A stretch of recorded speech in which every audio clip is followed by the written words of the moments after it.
Hey, what's happening, Mouse? Yo, Brian, happy Friday. Ooh, it's Friday. That's not what you asked me. You asked me how it's going. It's going all right. It's going all right. Yeah, dude, anytime anyone has ever said, hey, how's it going? I'm like, good, and you? No, that's not the answer. That's how it's supposed to go. I'm like, that's right. Whenever anyone says like, what's up? My response is always the opposite. It's like always like, good, and you? Or like, how you doing? And I'm like, hey, what's up with you? Like I always get the wrong answer to the right question. Sirens on my end. Did you do this too? Yeah, well, the question I think in the English language that causes the most like the most mistakes in the response is when people say, hey, do you mind if you do this? And people go, yeah, as in like, yeah, sure. But what it means is, yeah, I do mind. I do mind. It sounds really passive aggressive, like, yeah, I really do mind. Yeah. It's like the answer should be no. It's like that. Very rare have I ever seen that exchange being done correctly. Yeah, but absolutely. Do you mind if we start the show? Yeah, I do mind. yeah, I do. All right, let's do it. Still sirens, though. Still sirens, so that'll probably be happening the whole show. Let's go.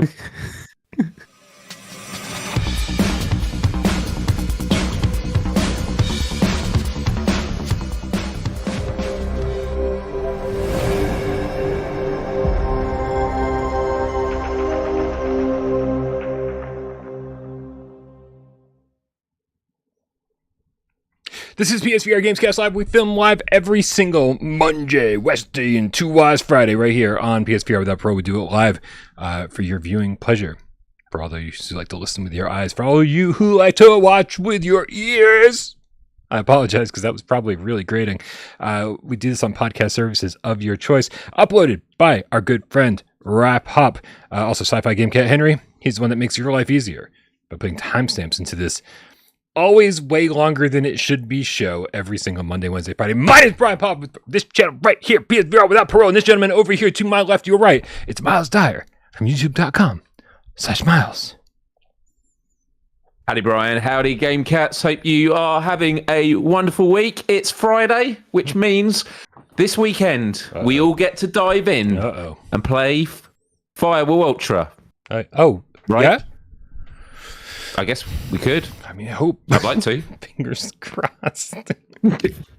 Yeah.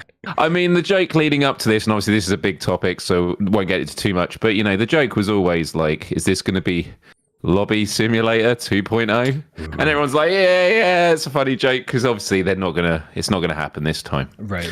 Yeah. Right. And fortunately, the lobbies are a lot more interactive. I mean, you can walk around. You can. You can do more than just this. Yeah. With the aim controller. You're right. That was all you're pretty much able to do. Yeah, we're going to talk a lot about Firewall Ultra a little bit later in the show. I want to preface the entire show by saying there's a patch going live shortly. I don't know what they've said publicly. I don't know what's happening. Like what front-facing FCE is doing over there on Twitter and whatever on their website or their Discord. But as far as I know, a patch should be going live shortly to at least address some of the squads and matchmaking issues that people have been having. And so hopefully, at least this weekend, hopefully we'll be able to play with our friends. I say hopefully, Miles, because I haven't seen it yet. Oh, dude. I've just had a friend asking, like, what version do I buy? He was saying that yesterday. Do I buy the deluxe or the regular? And like, or do I wait for a patch? And I said, well, to be honest, if you buy it now, you might not get to play it. So like, I can give you the heads up. And I think he's gone ahead and bought it. And then he messaged me this evening saying, do you want to play it tomorrow? I'm like, I do want to play it tomorrow.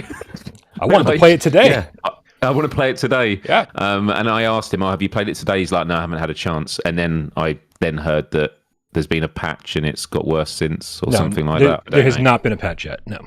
Oh, there has not been a patch. Okay, that's good to know. I double checked. So I heard the same thing, and I double checked, and I looked at all my notifications, and so far no patch. And I am using the most up to date version, which was the one that everybody got at launch.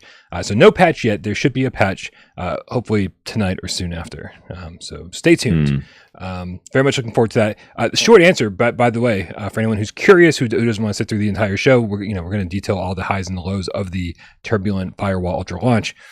But honestly, to answer your friend's question, because I'm sure there's a lot of people out there that are still on the fence trying to figure out what to do,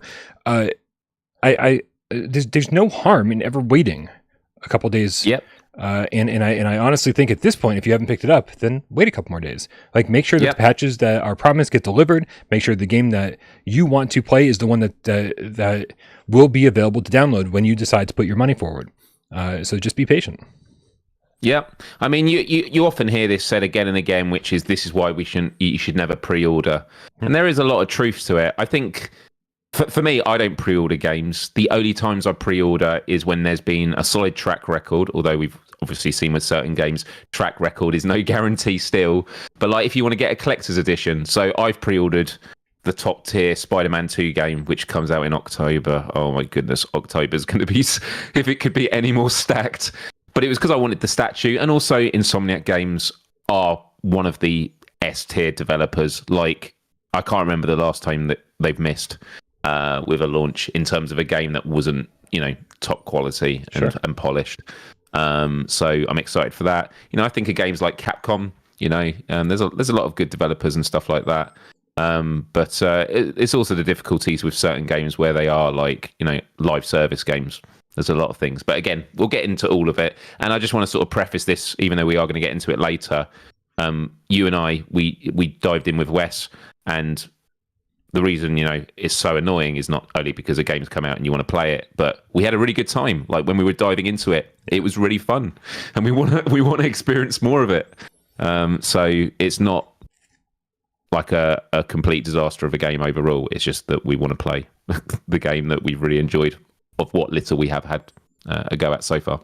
Yeah, I mean, I think we got extremely lucky on our live streams yesterday, because what we decided to play, I think it was Wes's idea, was like, hey, let's get in there tomorrow, and for us to learn the basic mechanics of the game and the controls and get used to everything, let's do the exfil mode. Like, let's do that so that we're playing co-op, we're not playing against real people, and that way maybe we can have a little bit more of a relaxing time and like learn how to do stuff without being pressured to kill other real people. And little did we know that the mode that we were playing and the way that we were playing was really one of the few modes that worked consistently. And so it wasn't really until after the stream, that we started, kind of picking things apart and going, Jesus, this isn't working, and this isn't working, and wow, holy crap. And so, but I've actually been in steady contact with First Contact, and man, I can tell you that, and again, I don't know if I have no idea what they're doing. What they're saying publicly, I have no idea if their social medias are on fire, if David Jagno and Frank over there are keeping people updated as to what they're doing. I hope so, because in a situation like this, transparency is king, right? That's one of the most important things you can possibly do for your user base, is say, we hear everything that's going on, and the first update will be coming, at this time, and blah, blah, blah, and just kind of keeping everyone up to date as time goes on. We're just over 24 hours since launch, probably 30 hours at this point, right? And we should be getting that first update soon.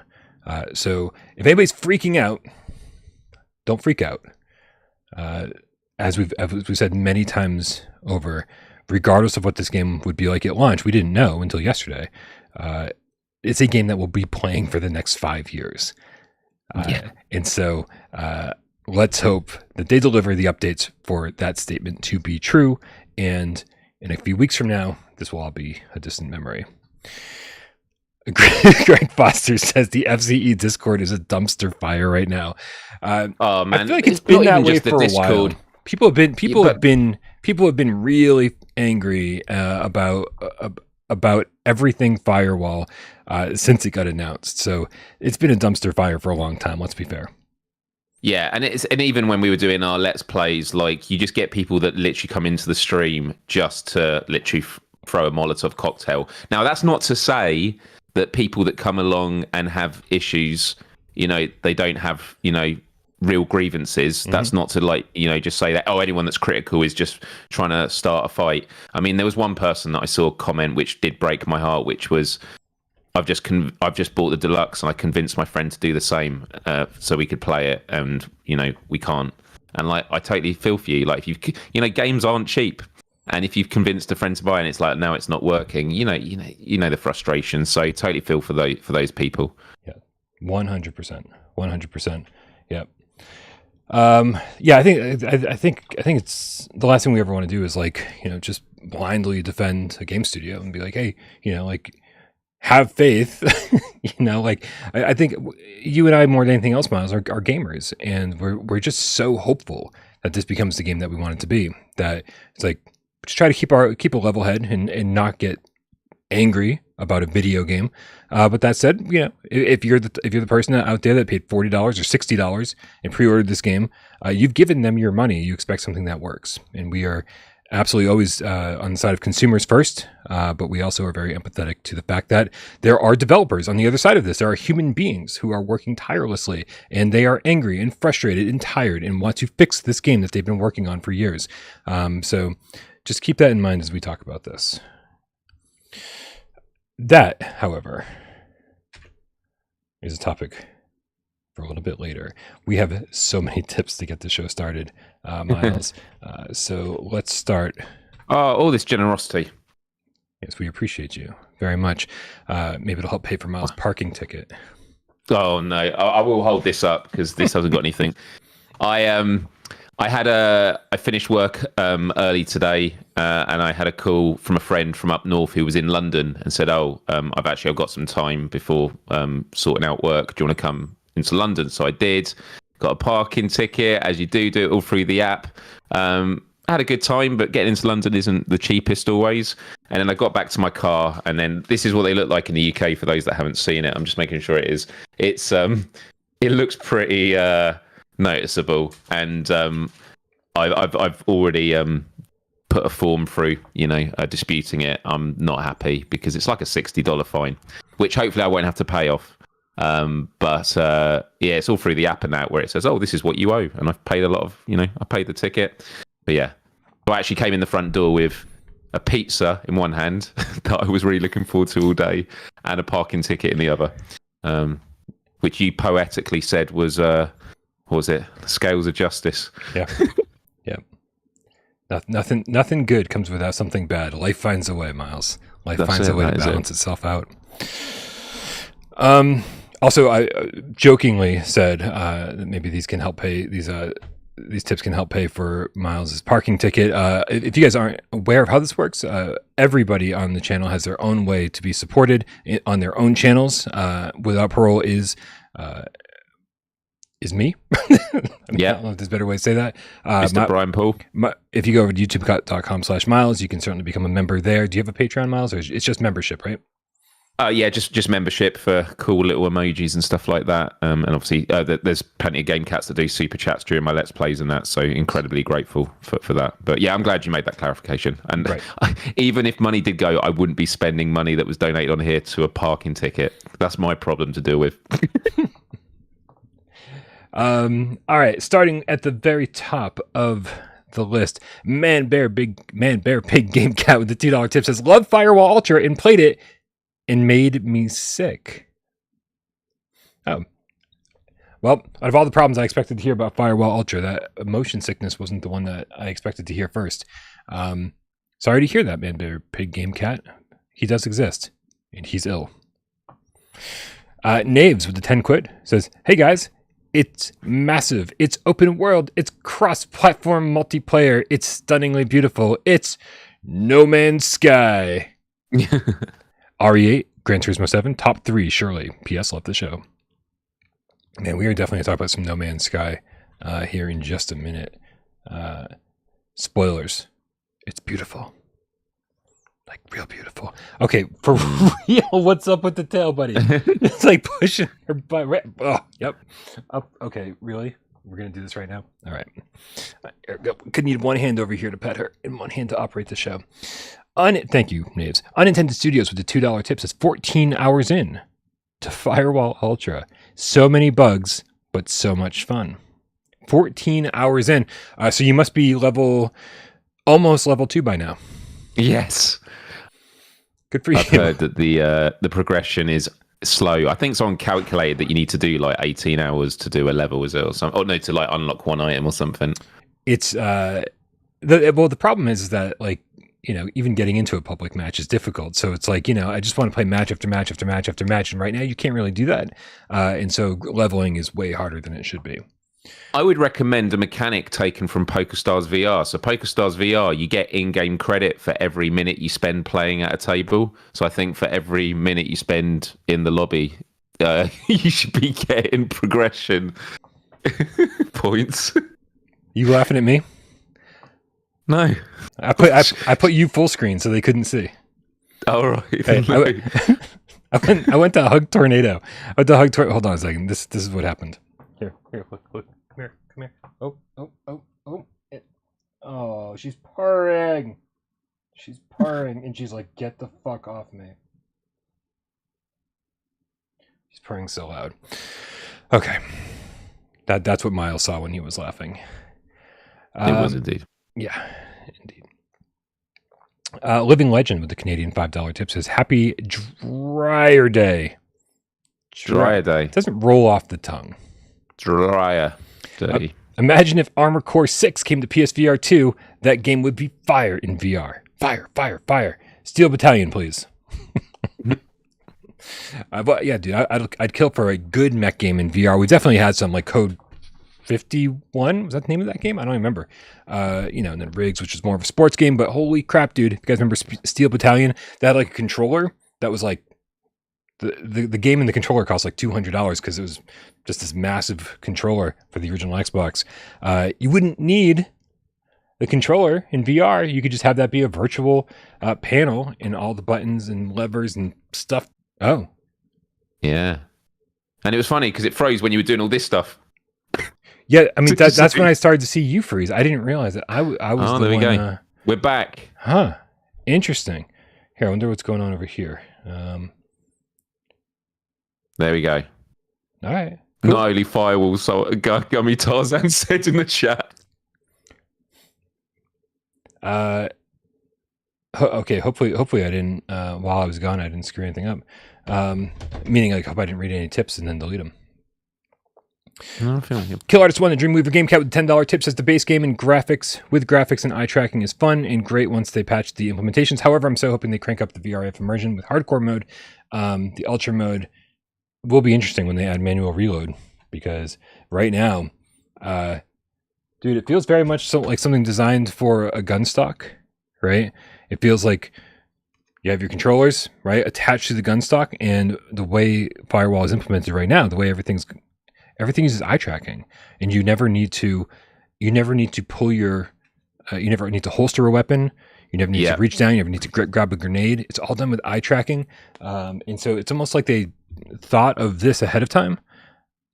So I wonder how that's all going to work when Ultra mode rolls around and you do manual reloads.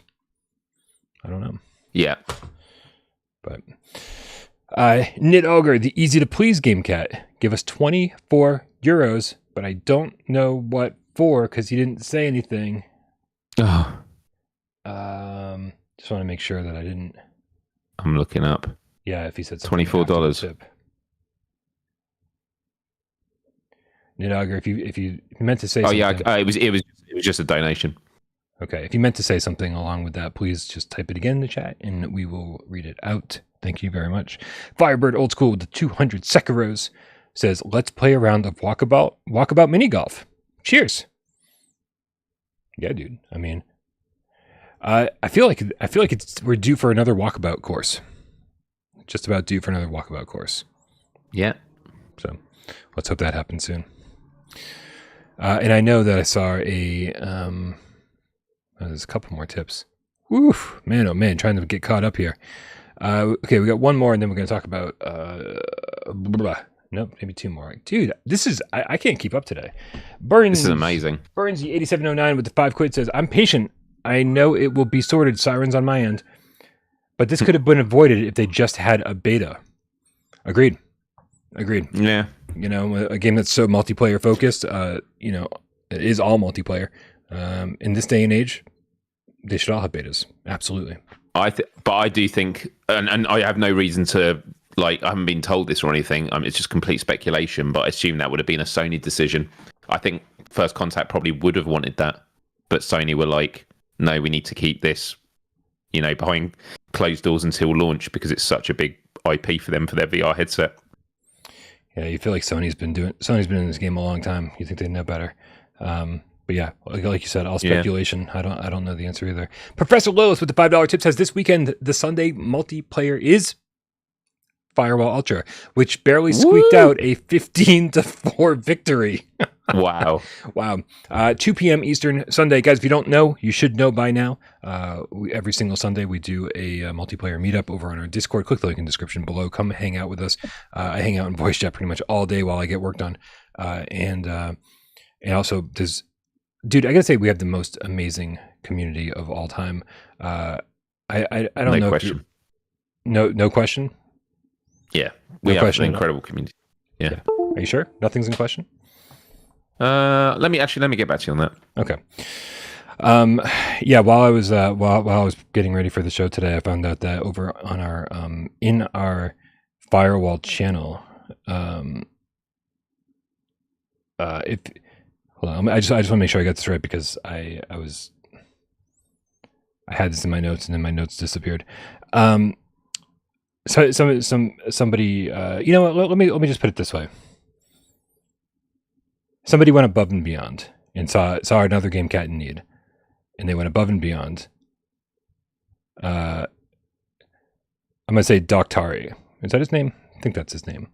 Went above and beyond to help out another Gamecat in need, and I just want to say, well done, man, and thank you for representing the Gamecats in the best possible way. That's all I'm gonna say. Amazing. Yeah.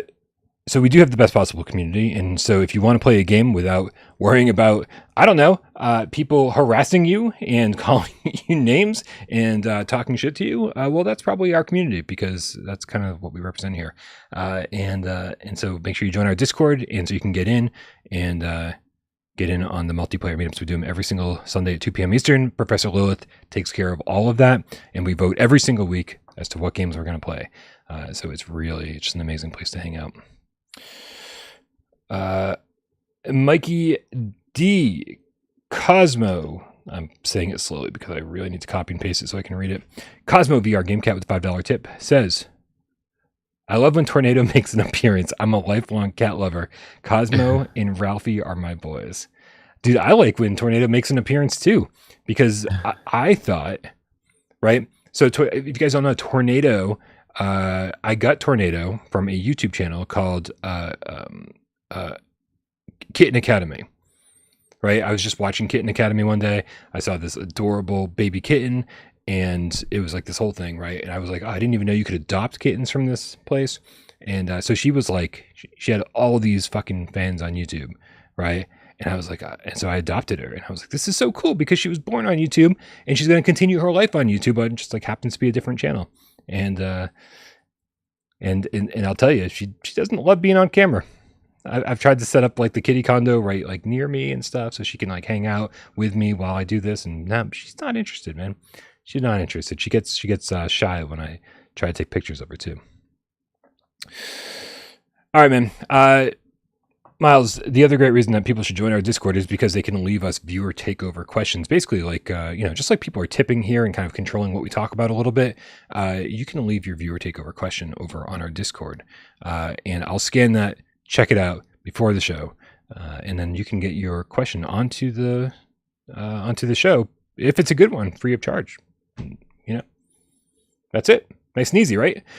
So Awesome Tatum wrote #viewer takeover with our recent experiences with pre-orders in new games. To me, it begs the question, does Sony, especially PSVR2, need an early access program?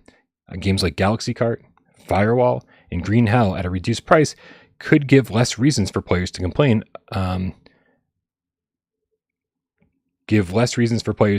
including myself, and curb expectation management. It also gives the games some revenue stream to use towards the improvements as well.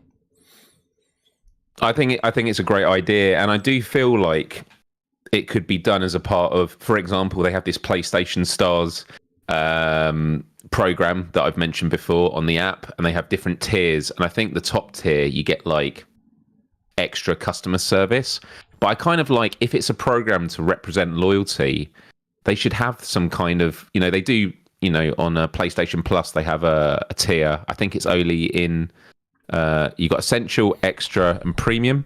And it's in Premium, you get access to demos. But I feel like they could have a top tier for like the most loyal PlayStation people. Should be a part of beta testing. You can apply for it for system updates, which is at the very heart of Sony's, operating system. So why can't they also do that for some of their gaming, especially for virtual reality, which is all about testing, this new frontier of hardware, where it's not just about what is replicated on a flat screen. It's about what people experience. We talk a lot about accessibility settings, being an important component to game development these days that we're seeing get lauded again and again for flat screen games. But accessibility is a big part of virtual reality because it's about comfort settings, it's about the sense of immersion and presence.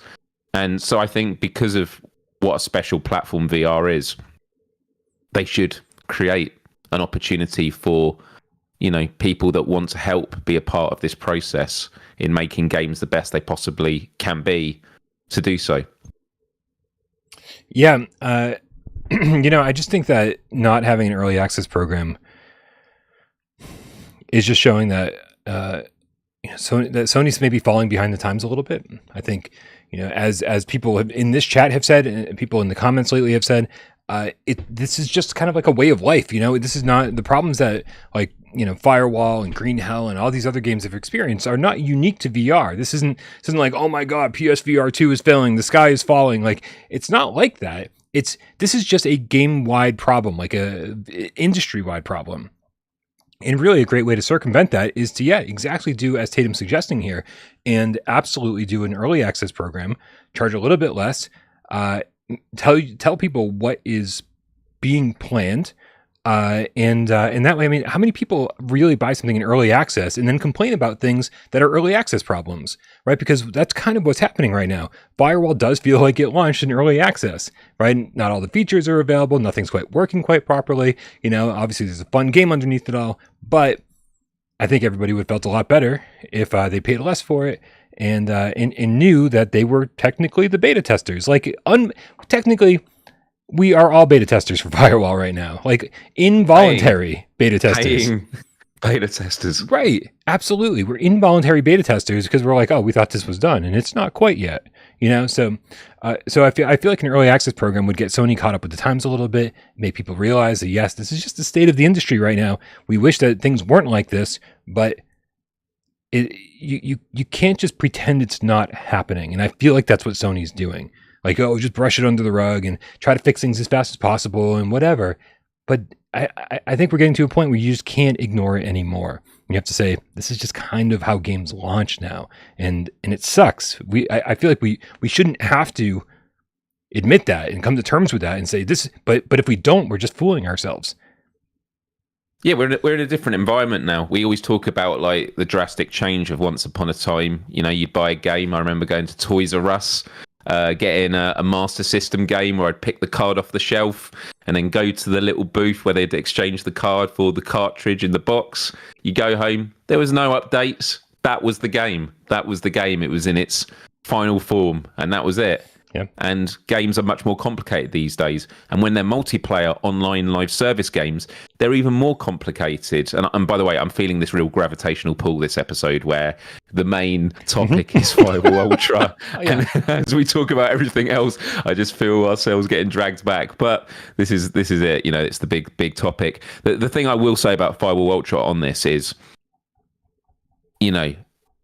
there was a lot of goodwill from the community, this sense of like, we've not really seen a lot. They've done a few trailers, they're holding back a lot of information.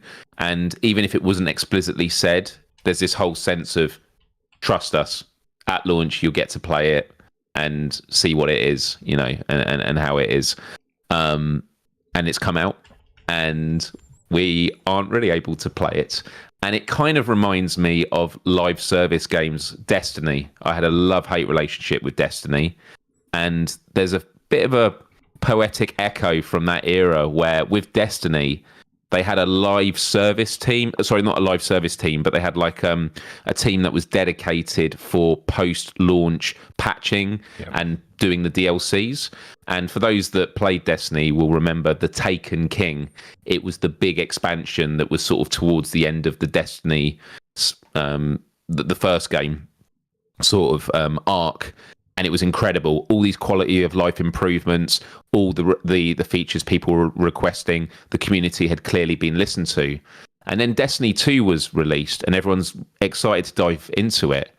And then you found that actually a lot of these features that had all been fixed in the Taken King had now been removed, and it felt like we were back to square one again. And what it turned out in terms of Bungie was that the team that built Destiny 1, once that was done, they started working on Destiny 2. So even though 2 years later, the Taken King had fixed and done a lot of community feedback, there was this disconnect. And although it's not quite the same as with Firewall, I think it's just another example where there needs to be, I don't know, some more systems in place, I guess, that when, you know, you've got people that are paying customers that are expressing concerns, you don't just fix them for the current game, but you sure as hell do whatever you can to ensure it doesn't happen when you're bringing them back to, you know, put their hands in their pockets once more and dish out cash to buy, you know, maybe not just the base game, but a deluxe edition of the sequel. And that's what's happened with Firewall. You know, we all made, you know, jokes about, oh, is this going to be Lobby Simulator 2.0? Nah, you know, they fixed it. They got there. They worked hard on it. And it's like, here we are again. And you know what? If it gets fixed tonight or tomorrow, I'll be fine. But it could be weeks, you know, like last time, or months. Yeah. Yeah. Good point. From time to time, Brian. Keen Bean with the 2 quid says Phasmophobia is launching in early access on consoles. That's it. You know, it's funny you say that, because I actually didn't notice that until today when I was putting together that breaking news video. I saw it, that's actually exactly what it said in the trailer. It said early access on consoles. I was like, wow, okay. I feel like they have to sneak it past Sony, though. I do. I feel like, you know, I mean, other than Dreams, I feel like they have to sneak that shit past Sony, throw in your trailers, and just be like, go call it Phasmophobia, you know. Yeah. Magnum Gaming with the $2 says, doesn't the grenade toss feel like it's on rails? I mean, it feels like a lot of things, but on rails isn't ever the thing that came to mind. Yeah. Yeah, I don't like the grenade toss. I don't know. Yeah. Mm. Yeah. I would like to reach down and grab a grenade and throw it, because I'll tell you, and again, yes, we keep talking about Firewall, even though like that's much later in the show. When I select the grenade and then I use the eye tracking to pinpoint a place where I want to throw the grenade, I start moving long before my character throws the grenade, and I end up throwing it, ends up ricocheting off the back of another player, or against like some kind of like pole that's in the middle of the room or something, and it always bounces back, and it's like, oh shit, man. It's like it's definitely I need to adapt to that. So that's definitely one thing that I hope we get an option for at some point. While it is now Gamecat, specifically White Tiger with the Canadian $5 tip, says patches for Firewall. You know, for me, patches for Firewall per me. Pavlov is 90 hertz, but smoother, faster movement. Toggle out. I think this is like many things, but I'll kind of mash together. Pavlov's 90 hertz, but smoother, faster movement. Toggle. Left hand L1 for 2-hand grip, faster progression, stable gunplay, brighter flashlight. It's a lot of decent improvements. What was this for? What game? Firewall. Oh, yeah. But no, but they were saying Pavlov is 90 hertz but smoother. Sorry. When they mentioned Pavlov, I thought they started listing all the comparisons. I was like, Pavlov doesn't have a progression system. I understand they were just saying it on the 90 hertz thing. Got it. Darth Vader, the Gamecat with a $10 tip, says Firewall Ultra, despite the many problems it has. We should just talk about Firewall Ultra, Miles. I think like fuck the news. Despite we're going to get to the main topic, and we're like, and we have nothing to say. Right. Despite the many problems it has, when it works, it's a blast to play. I do disagree with a couple of design choices, but just like getting a new game, when you have to learn the new mechanics. Yeah, when it works, it's fun. That's I think that's the tagline today. Robert Lawrence asked if we're going to stream Crossfire at release. It all really depends on a few things, and right now I couldn't tell you. Hopefully, I would love to get in there, do some co-op. I had a lot of fun streaming with you and Wes at launch yesterday, Miles. It was a lot of fun, and you know, I think a majority of the co-op is 2-player co-op for the 50 co-op missions. I'd be down to get in there and check that shit out live, but we'll see. It depends how much time we have before launch to really like buckle down and, you know, get reviews on that kind of stuff. All right. While it is now Gamecat, specifically White Tiger, meow, with the Canadian $5 tip, says Firewall is better than Pavlov, except in the most important aspect, gunplay. My gun shifts to the top left when I go out of ADS, aiming down the sights. Scopes are not clear, imperfect tracking. It's interesting hearing everyone else's complaints, because I'm like, for the number of things that, you know, I would like fixed about Firewall, we're hearing from a lot of people who, for me at least, have complaints that I don't have. And it is worth noting that First Contact Entertainment on their socials have put a statement out, and when people responded with additional issues, they've said thank you. Like they are saying if there are issues, let them know. So as we always say, and we know this community does that anyway, with these issues, it's really good we're chatting about it today. But, you know, do send them, because we often think, I won't send them that. Someone else has probably told them. But very often in games, and this sometimes happens when I do my Let's Plays and I've got devs watching, they're like, haven't seen that problem before. Although as I'm saying this, it's like, no, I should probably let the guys know for Green Hell VR about the floating blue book. Because that was a bit scary during my live stream. But yeah, no, do let them know. Because they'll just keep adding a list, and these are, you know, fixing one problem might also fix other ones that are adjacent to it. Danarama Pajama, the geeky game meow. No longer the game llama, because it didn't rhyme with pajama. It says sponge. I don't know, man. I don't know. I already feel like I'm a little out of it today, and you guys are really testing to see just how out of it I really am, because I think... Yep. Firebird Old School with the 200 Sekiro says give Zen Studios a call and make pinball a thing for PSVR2. Yeah, dude, what the hell's happening with that? We need pinball, like, on PSVR2. Top 20 game, as far as I'm concerned. All this generosity. And by the way, if you haven't already, do hit the like button. I saw some people in the chat going, what? Only a fifth of people. Don't make Miles cry. I won't cry. But yeah, if you can hit the like button, we'll love you for it. But also, if you can make Miles cry, even better.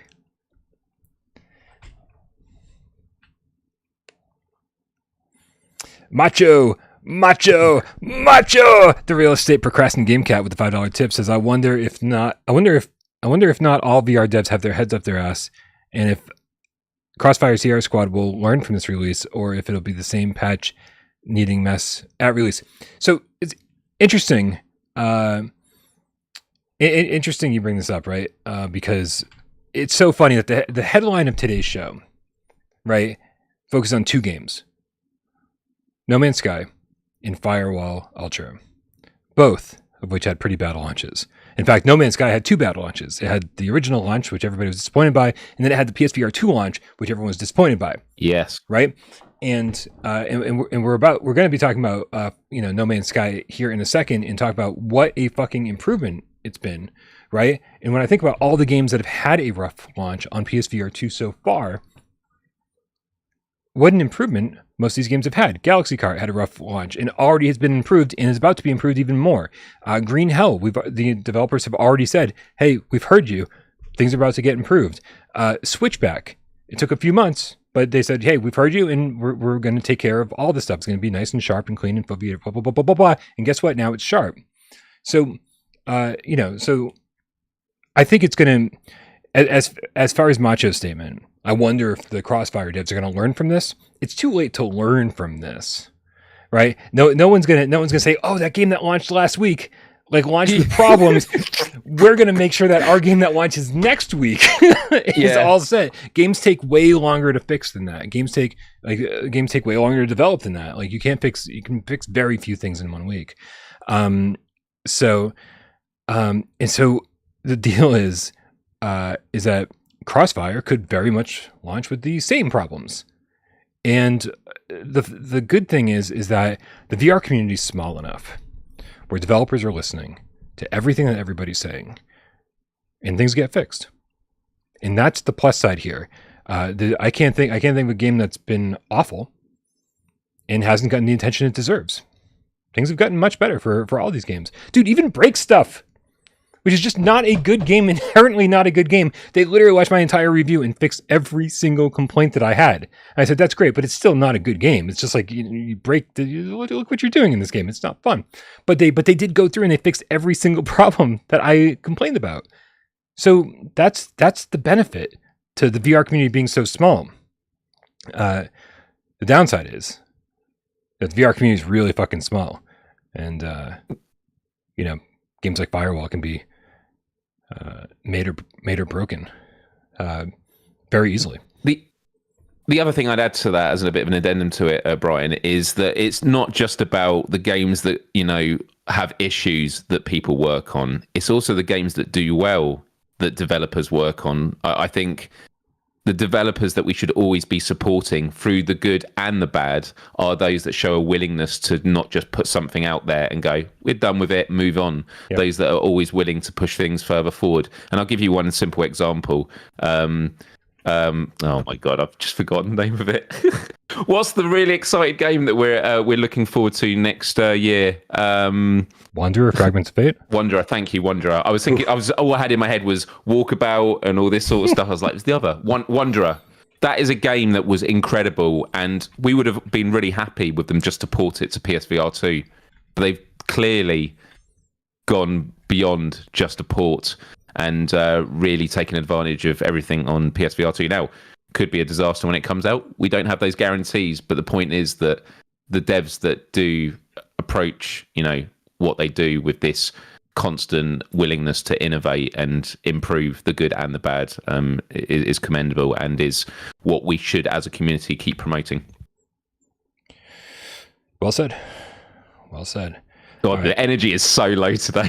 The energy, and it's not just you, Brian. No. I've been struggling today anyway, and the chat is just fantastic. It's me too. It is. It is. And I'm copying and pasting lots and lots of tips, and we're just gonna have to get back to them because at this point, this show is completely off the rails. We're 45 minutes in, and we haven't gotten to our first topic. So let's get to our first topic, Miles. Very first topic. No Man's Sky. Being. You wish that we were that far in the show. No way, dude. The very first topic is that Phasmophobia has gotten delayed. Originally, developers were saying that it was going to come out sometime this month. They've been saying that for a while.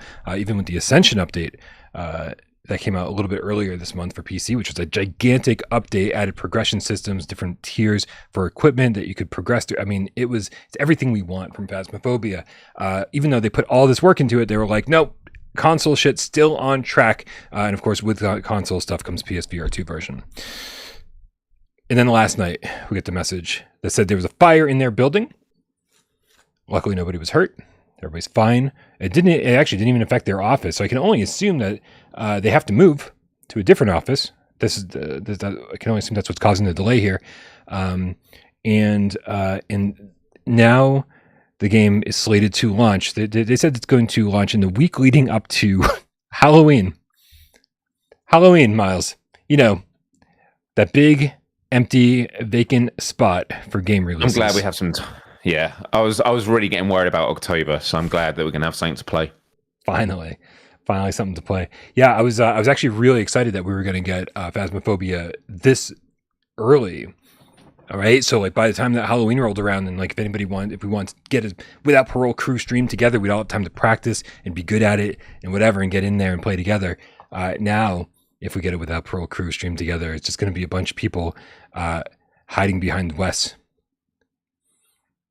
saying, "Save us, save us, yeah." We'll do the group hug thing that we were doing on Firewall Ultra, putting our arms around each other, like team talk. Right, yeah. you back into the room first.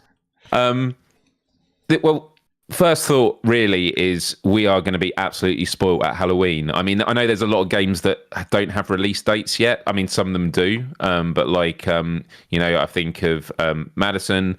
I think of oh my god, my brain is so dead. Today, oh man, what is the theme park? Happy Funland. Happy Funland, thank you. But also a game that we've not really mentioned for a while, but it was announced at, I think it was the PlayStation Showcase, was Five Nights at Freddy's. Yep. That didn't have a date, but isn't the movie coming out at Halloween? Yeah, it would be a good tie-in for sure to have the Help Wanted VR2 come out with the movie. Yeah. Yeah. So look, October is just going to be absolutely rammed, and I kind of like the fact that it's just not going to be. Yeah, we have some horror games here and there. I like the idea that they say, you know what, let's just pack out October as much as you can, because also at Halloween, it's always like, let's just watch a bunch of different scary movies. And I like the idea that there'll be this sort of festive celebration where people are like, oh, but have you done this scary experience yet? Have you done this scary experience? And that's not to say there aren't already scary experiences available on PSVR2 already. Cosmodread. I actually do want to jump into at some point. Cosmodread's so good. Yeah.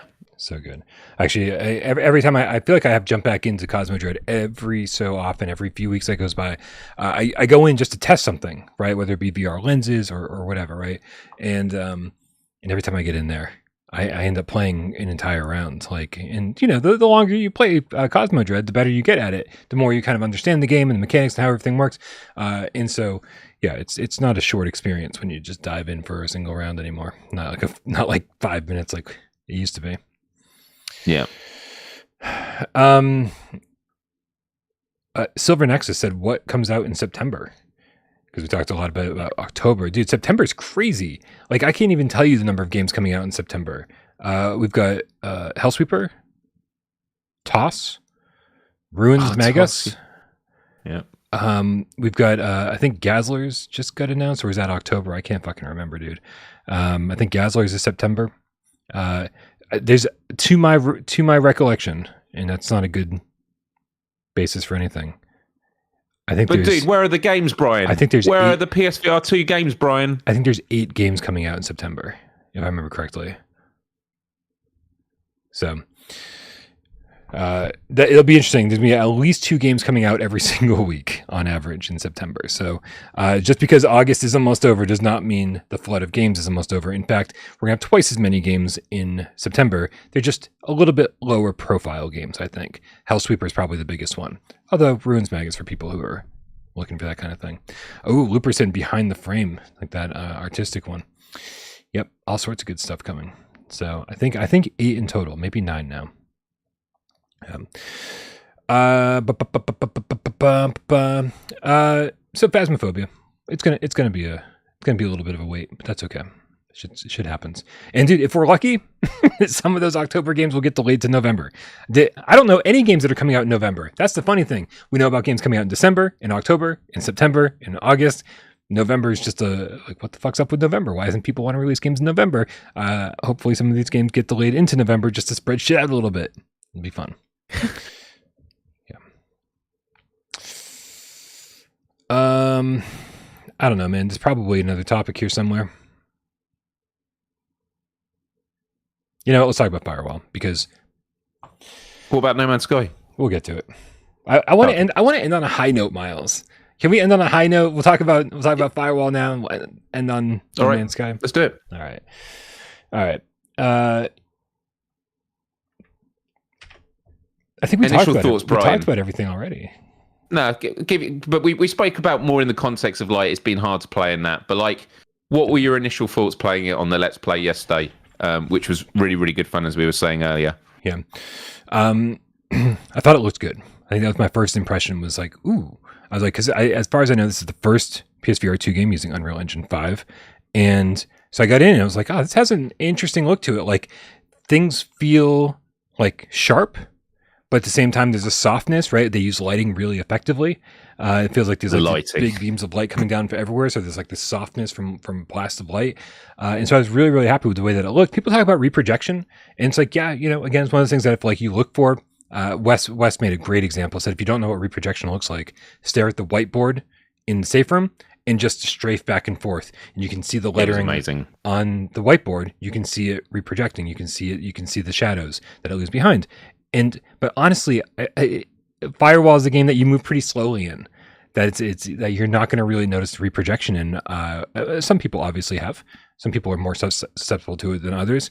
But so I just thought the overall look of the game was great, and then I couldn't figure out how to start a game. Like, I mean, before I even started the stream, I was so lost. Like, needlessly complicated menus, and the safe room just has computers here and workbenches over here. And why in that safe room, Miles, isn't there just a giant menu on the wall, like a giant screen that's like a menu where you select what kind of game mode you want to go into? When you turn the game on, it gives you the three options, right? It says like what safe room, contracts, and then exfil mode, right? It gives you those three options. You should just boot in right to the safe room, and then all of your menu stuff should just be on a wall in there, and then you can like pull your crew in, all that stuff. I just feel like it was overly designed. The UI was overly designed, and it ended up being needlessly complicated. Did you agree with that? Yeah, it's really interesting you saying that, because it made me think about something else in the game that I thought they'd done better in some ways in the previous, because actually the big menu was in the first game, wasn't it? Okay, but you're static, but the point was you had that big menu, you could choose stuff, it was easy to navigate, you sort of point and click, as opposed to constantly using your eyes. And like when you're trying to use eye tracking to select on the menu, and you're kind of using your eyes, but you're not sure what you're looking for, your eyes are just like, wait, what am I supposed to be looking at? Because I kind of want to look through everything. It's a bit of a weird experience. But I always said that Firewall 0 Hour, in my opinion, had one of the best tutorials of any game I've ever played in Firewall 0 Hour, because that tutorial, and I've put like my dad played it, people that aren't experienced with VR, that tutorial you can complete in about 90 seconds, but it very quickly teaches you, right, here you are, here's a gun, this is how you shoot, this is how you use the grenade, stuff and that. Yeah. This game, the tutorial is kind of a sort of an open area, isn't it? Where it just says like it's all spread out. You have to go and like the whole L1 to interact with stuff is very weird. It takes a lot of getting used to, because you're always like, oh wait, am I selecting it yet? Or I'm not holding it for long enough. And also it depends where your hands are positioned, because if it's too close to the gun, it will grab it as opposed to what you're trying to pick up. And I mean, that tutorial area is cool. There's a lot to do there. But I feel like at the very start of the game, they need an actual tutorial which is a lot more concise. So I was just very surprised, because I thought they absolutely nailed it on Firewall 0 Hour, and I just thought that this was a massive step backwards. But in terms of my other first impressions, unless there's anything else you wanted to say on that, Brian? No, I'm actually just having fun watching this footage, because I have no idea what I decided to throw on the screen for this. Because dude, this sounds really dumb. But I mean, obviously, because there's so many server issues right now, all of the gameplay footage I have is a lot of us just hanging out in lobbies with little bits of matches interspersed in like the 2-hour video files. And so I just kind of grabbed anything that looked like it was gameplay and just kind of shoved it together and rendered it out before the show. And so I have no idea what we're watching right now or what we're about to watch. So this is interesting. There's a lot. I'm playing in darkness right now because I don't want to let my opponents know that where we are. Oh, or is that no? My flashlight is on. I take it back. I don't know what's going on. But anyway. Well, yeah, actually, and after my Let's Play, I did timestamps to block out matchmaking issues so that people that just want to see the gameplay, they can like, oh, here are the different matches and that. Because, yeah, as you say, there was a lot of waiting around, especially towards the end when we were trying to do PvP. My first impressions of Firewall, obviously the tutorial it felt a bit muddled and not clear. I was just wanting to get into a game. I remember I tried to accept one of your invites from the get-go and it wouldn't let me. It's only when the shutter goes up that I assume that's when you could do it. Yeah. But the game looks beautiful. The lighting is absolutely incredible, and to be in all these maps again, I think there's only one new map, which is called Crossroads. I think all the others, I mean, are they the same maps, but they've just been upgraded? Because I feel like they've actually been reimagined. Well, when I say reimagined, obviously like the office space, everything's been trashed and stuff, but like they're not like for like, are they, in their layouts? They're just kind of like, I think they're very similar, but they have sort of echoes of what they were before, but they're definitely more fleshed out. I can't speak to that. They feel new confidently, because they do feel new, and I don't know which doors you could open before and which doors you couldn't, and yeah, but there's certainly like in the social area, like you were saying, yeah, like things have been destroyed, and there's certainly new. There's certainly new areas in every single map, and most of the people I was playing with was like, yeah, these feel like new maps that we're familiar with somehow. And so, I am 100% fine with the map selection that we got. What I'm not fine with is that I do feel like it's going to take me forever to like really get enough money to unlock another weapon. I feel like all of that is going to take a long time, right? I feel like that's sort of the trade-off. Is like, okay, so here I am, like I'm very familiar with Firewall. I've played it a lot over the years, and so I jump in and like, okay, here's something that's old but kind of new, but I feel like the trade-off is, and it really makes me wonder, like there's a lot of stuff that's locked. And honestly, right now, I don't know what's locked because I'm low level, and I don't know what's locked because it's just not in the game yet, right? Because they haven't like implemented it yet. I think there's a lot of confusion on that, and so that, as far as first impressions go, I still feel like I'm getting my first impressions because I'm still not totally sure what's going on. Absolutely great point, Brian, and I think that definitely gets to the sort of broader point of like it's quite poorly signposted, the game. So we talk about the tutorial. The only reason I got into a main game was because I accepted your invite. I actually wonder what I would have done until I realised, okay, now I can go and play an actual match. What you say about having all the items locked, not sure which is because of level and which is because of currency and vice versa. I mean, you can kind of work it out, but it's not entirely clear. But also, when I was trying to select a match to play, when you do it on the main menu, you see the load icon, so you know that it's loading, it's connecting. Unless I'm mistaken, when I did it in-game, like when you're in the safe house and you did it, it just goes from, press X to start, and then it has the circle and cancel. But there's no, like, load button. And that might sound like a tiny thing. Well, of course it's loading because it says cancel. You do need that animation to sort of give a sense of, like, there is something happening here. It's not just jammed.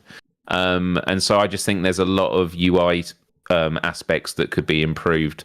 And just touching back on that first point about the maps and that, they all feel very new and fresh, and it's nice to have that familiarity. But if the grind is big, that's going to be quite a hard pill to swallow for a lot of us people that have already spent tens of hours. And I'd love to know from Gamecats in the chat, or if anyone's watching or listening to this on replay, let us know in the comment section below. But who actually got the platinum trophy for Firewall 0 hour, because that was a massive grind. I think you had to get to level 50, which I played that game for tens of hours and I didn't even come close to it. Maybe it's going to be easier because another feature this game has, which was a big improvement on the first, was in PvP you play best out of 3. Wait. I'm sorry to interrupt. Wasn't level 50 when you get the signal jammer?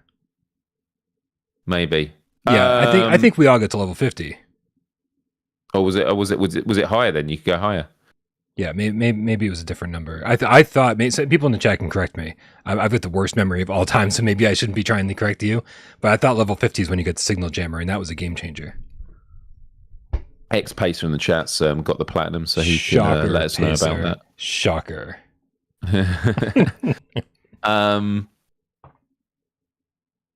Yeah, I'm curious. While I'm waiting for an answer on that, the other thing I would say also is they've clearly taken a middle of the road approach with the difference between 50 was the max. People are saying it was the Magnum, and level 20 was the Signal Jammer. You should never trust my memory. My bad. 20 was the Signal Jammer. Level 10 is the Signal Jammer. Wow. Come on. Are you kidding me? Wow, dude. But that's the point, Brian. By the time you got to level 10, you felt like you'd rinsed the game as much as you needed to. Like, it was such a grind. I loved it though. I love the grind. I love the grind in 0 hour, and I really hope that the grind starts feeling good in this game. Right, like once the servers start working properly, once every time you jump into a game, you find the game. Once that starts happening a little bit more quickly, and we start leveling up a little bit more quickly, I feel like that's something I'm going to really enjoy. But I'm obviously not anywhere near that yet. Yeah. But yeah, the other point I was getting to was regarding that I feel they've obviously gone for this middle ground, and that was communicated in the lead up to the launch of the game, where people were saying, "Oh, there's no manual reloading," and they openly said it's something we considered, but we felt for this game that having a reload button was better suited. And then obviously there's this ultra mode that has been spoken about where there will be manual reloading. Yeah. But in this game, you've got. I mean, even when you're standing straight, your arms are like folded in. I mean, there was a funny bit at the beginning of our Let's Play together where you said, "Miles, why is your hand like going down your spine, like your arm and coming out the bottom of you?" Yeah, it looked like your hand was coming out of your crotch. Yeah. There we go. Yeah, and I mean, it was in real life as well. I was just testing, but Firewall always had this like funny sort of comedic arm movement because it was always tied to the aim controller, and in this it's kind of got it as well. But as I touched upon earlier on this GAMESCAST, when it comes to pressing L1 to like touch the laptop or to grab something, the amount of times I'm like, am I reviving him or am I not? Because you have to wait a few seconds before L1 appears. Or when it comes to opening doors. And I understand that they want to create some kind of delay, but I feel the responsiveness needs to be much sharper. The loading of L1 to open the door can then take its time, but like to connect to stuff. And if you're doing it where your gun is in a certain position, your hand will grab the gun instead of interacting with what you want to. So they've gone with this middle ground, and it's going to take a lot of getting used to because, for example, the reloading, I keep forgetting what button I need to do to reload. Swapping guns is pressing the other button on the sense controller, and then using your eye tracking. You know, if you're looking over there and then you're needing to choose a gun, you're then having to, you know, use your eye tracking. Look with your eyes in different ways. Yeah, it's going to take some getting used to. I think it could be great in the long run. For me, the jury's out. It feels really cumbersome and clunky, but it was always quite a slow feeling game. Yeah, I'm 100% fine with it being a slow feeling game. But you know, as we already talked about with the grenades, using the eye tracking, that feels slow. You know, switching weapons should feel a little bit more natural than this. Yeah, you know, when I try to grab my weapon with the offhand to steady it, when I hold L1, the second I hold L1, my hand makes an animation, and then a half second after that, it grips onto the weapon, and it does feel just slow, right? It's like I want things to feel instant. Yes. And so, you know, and I really do think that for day one, these are minor gripes. Like I haven't even had a chance to like acclimate to these things because I haven't had a chance to play the game enough. I haven't had a chance to play as many rounds as I want to see if these were the right decisions or not for the game. And so, you know, so right now I feel like the focus being on everything that's broken about the game. If anybody doesn't know, if anybody's out there not understanding what doesn't work in Firewall, I think it's pretty easy to explain. Right now, like what you want to do in Firewall, what we always all want to do in 0 hours, what we want to do in Ultra, and that's get in with a group of 4 people, you and 3 of your friends, and then go take on the world. That is what most people, Sirens on my end, want to do in Firewall Ultra. And so what happens is you go in, you invite your friends, you're all hanging out in the safe room, and then you try to start a match, a public match, because that's the only way you're going to get XP, right? If you just do private matches, you're not getting XP. You start a public match, and it brings you into a new safe room, and you don't have any of your friends with you. Sometimes you'll have one of your friends with you. Sometimes you'll have two of your friends with you, but very frequently you'll be alone. And whoever's not there with you got booted, right? They're just like out there in the ether and maybe starting another game with a group of other people, but then you've just lost each other. And so you try to regroup and try to start this again. And like, the process just keeps repeating where you just can't play with your friends. And so more than anything else, this is the number one concern. Number one concern for the players, number one concern for First Contact, and this will be the first patch that we see. So that, more than anything else, needs to be fixed. And that will make the game just fucking playable, I think, for most people, right? It'll eliminate a lot of the issues most people are having, right? Yep. What other big concerns do you have? Like things that need to be big concerns, things that need to be patched. Other than that, I really can't say a lot, just to the point that you made, which is until we have a chance to actually play it in the flow that the game is meant to be played, right. It's hard to really make a judgment on a lot of it, because I just feel like I'm not having, you can do the tutorial and the area there, but it's not the same as playing in the actual action. Yeah. I just want to be playing game after game after game and getting a feeling of it, because the truth is different shooter games have different mechanics, and we can have discussions about which one we prefer, but the point is they're all going to have their own feeling. And I am someone who actually doesn't believe there's one right answer and everything else is wrong. I think that there can be multiple right ways of doing it depending on what kind of game that you're trying to create. And we've always said Firewall has always had its own pocket of the shooter experience. They've always said, we know people would love it to be have a deathmatch mode, but that's not the game we're set out to do. We're a tactical espionage shooter.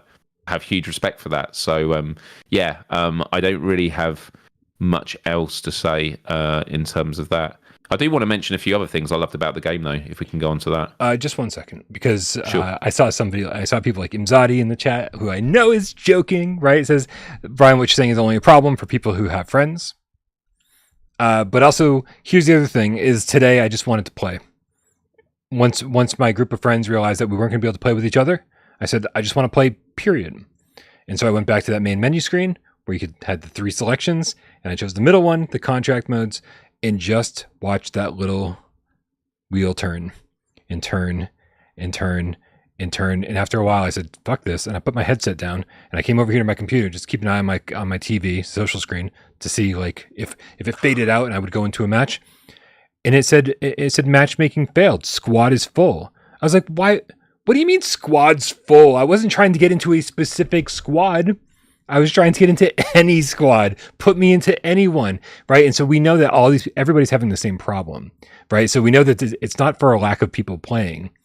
It's for server issues. It's for game bugs. It's preventing people from meeting up. We know that everybody's playing. We know that nobody can play together. And so I just wanted to play the fucking game, and it wouldn't let me. But yes, Miles, talk to me about what you liked, because I think there's a lot to like. I think yesterday we had a 2-hour stream where we all had so much fun the entire time. So the fact that we're even having this conversation today is a little shocking, right? Because this is not how we felt yesterday. The guns, well, actually, the weapons, because of the haptics. So I'm going to go with the umbrella term. The haptics feel absolutely incredible in this game. Yes. And it's all the subtleties of the haptics. Yes, the weapons feel great.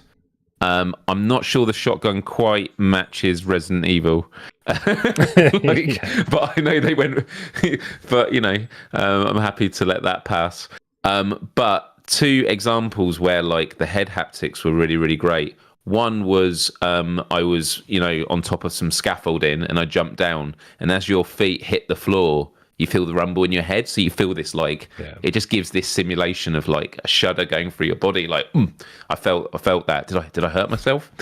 And the other one, which actually I did share a clip with on Twitter, or X as it's called, follow me, at Miles Dyer. I shared a clip where Brian, Wes and I went into this purple lit nightclub, and we went to the music, went behind the decks, and Brian was like, Miles, the bass, I could feel it all through my body. And it was like, yeah, Brian, yeah.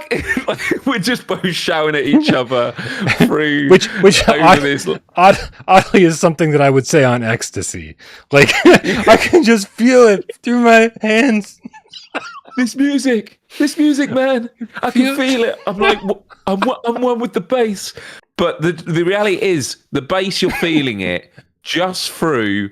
I mean, I don't know how to. It's going to be one of these things that when I go and experience it again, like thinking about it, it's not going to be like this. But I did it today. Oh, yeah, and when you walk into the club from the back room, right, where it's still not loud, you can kind of hear it in your. You can feel it. You can feel it in your controllers just as subtly as you can hear it in the headphones. And then as you make your way into the club, it's like boom, boom, boom. Right. Like, I've never felt the Sense controllers used that way before, ever. Right, but the thing I was going to say was on top of that is so it's in the headset, it's in your hands, but the way it happens, I felt like I could feel the bass throughout my entire body. Like, do you know what I mean? It was this like fully encompassing, because you got the loudness of the music. Like, it was just one of those moments I was just like, that was such a small part of a level. That's not a main mechanic, but the fact they did it shows there's been a lot of love and care for VRAF mechanics. So like when you get flashbanged, if anyone out there's been unfortunate enough to get flashbanged, I haven't seen anyone get flashbanged yet, but I got flashbanged, and the sort of the way it blurs and the concussion grenades, it's obviously it could happen in Firewall 0 hour. But in this, with like the OLED screens and just like the fidelity, it's absolutely incredible, isn't it, Brian? When you get flashbang, like it really is distorting and I wish I really knew. Uncomfortable. I wish I knew what it was like to get flashbanged, and I wish I had a teammate who learned that in the safe house could go to the shooting range, cook a grenade, and then bring it back to the rest of us who are at the computer screens, and then flashbang us while we're trying to like navigate menus. I just wish I had an experience like that, Miles. You can cook the grenades from so when you're in the firing range, you can like trigger a grenade and then walk back in and then throw it. Your British sense of humor is really shining through. I'm this gonna episode, have to try Miles. this. Yeah, everyone should try it when they next go on. Really shining through here. Yeah. Yeah, it was a pretty evil thing to do. They need to patch that.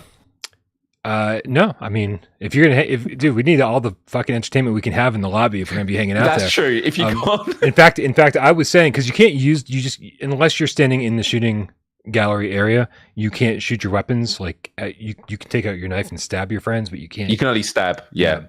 And honestly, like, man, I want paintball guns while I'm in there. I want to run around and use that whole area as a paintball gun. Paintball. Dude, arena? That would be wicked. Yeah. That would be a lot of fun. It's so funny. Prentice Summer Scales in the chat says, it's funny seeing which without parole host got medical attention first when multiple team members were injured. An interesting insight into the dynamic. I'm curious what Prentice is talking about, because every time I was downed, I was like so far away from you guys because I was being a fucking moron. Like I abandoned the group, and then I get shot, and I just tell you guys, I'm like, don't worry about me, and no one comes to my rescue because they're like, Brian's being a fucking moron. Why would we save him? And so I don't know who you're talking about, Prentice, but it's not me. Well, I was going to say, the only time I remember where like everyone was down together was like the very first game we played, where you and Wes were down, and then I can't remember. I think Wes and then you, but we all of us revived very quickly. So I'm curious to know as well. Someone mentioned in the chat saying, "What? There's a stab button in VR?" That's a question I have. Yeah. When you're holding the knife, depending on which way round, there is when you press R2, But I'm curious to know, is that actually going to have is that going to do more damage than if you just do that? You know, if you just actually just do the movement. My assumption was that a lot of this game was built around accessibility, and right. And so, you know, so asking somebody, you know, to do this motion, you know, I mean, like we've certainly heard from a lot of people who can't do that motion. Yeah, So for somebody to not be able to do melee attacks or sneak up behind somebody and, you know, stab them in the head with a knife because that, like it's good to give somebody the option to just kind of like be able to hold out the knife and boom, you know, make a stabbing motion with a button press. And that was my feeling about the ADS trigger as well. Although everyone's saying that, like, you know, when you hold the ADS trigger, it steadies your rifle even more than just gripping it with the other hand. And so like you reduce recoil even more. So again, there's a lot going on here. There's a lot going on to learn in Firewall. Yeah, I mean so the ADS, when you, like, if you're holding it right-handed, it will be when you hold L2. What is the purpose of that? Because I want to make sure I'm using it for the right reason. It's to steady it, and it's so you're looking down the sight, right? Right. You know, and obviously to reduce recoil. That the way it is to reduce recoil as well. Because I have to say, when you're holding it, because I mentioned, like, when I was playing Pavlov, I was lying on the floor with a sniper rifle, and so I've got my controllers resting on the floor, so I know my hands are not shaking; they're completely still, and it's still moving all over the place. The tracking is not perfect when you've got something like that. I've not used a sniper in Firewall yet, but I just know that when I was using the ADS mode, that it's so steady. It just completely steadies your hand. Like, I think it's a really, really good feature. Again, something else that you just have to get used to using. Another aspect to signposting that I don't really understand is when you go into the shooting gallery, you have those vices that you can put your gun in, and then you can upgrade them. Mm-hmm. I don't understand how you're meant to upgrade your gun, because I found that on the wheel I had like 5 copies of my gun, so I don't know if I've accidentally created 5 different like loadout versions, and they're just all the same. But yeah, I agree with you. The signposting stuff is it needs a little bit of work, because it's confusing. All the menus need help. The weapon upgrade stations need help. It's all very confusing. I have selected a different weapon and then loaded into a match with not the weapon I selected. So I'm a little bit confused by quite a few things here. So I do want to say, you know, just as far as like things that are going well with this game, I found that when I loaded into a match and you have that voiceover, you know, telling you, you know, what giving you instructions and telling you when people are down and stuff. It's nice to have that, and I will say that the music in Firewall is, I would say at this point, kind of iconic when you load into the main menu and you hear the music from 0 Hour. But then even when you load into matches, at the very beginning, like long before you would see anybody else and you just listen for footsteps, there is this a little bit of music that is that just kind of adds to the polish of it. You know, like it feels like, oh hey, we're about to do something epic. You know. Yes. So I am very, very hopeful for this game. Because I feel like it's got good bones. Unfortunately, some of the most important things that it needed to do at launch, it hasn't done yet. And this obviously brings up so many questions, Miles.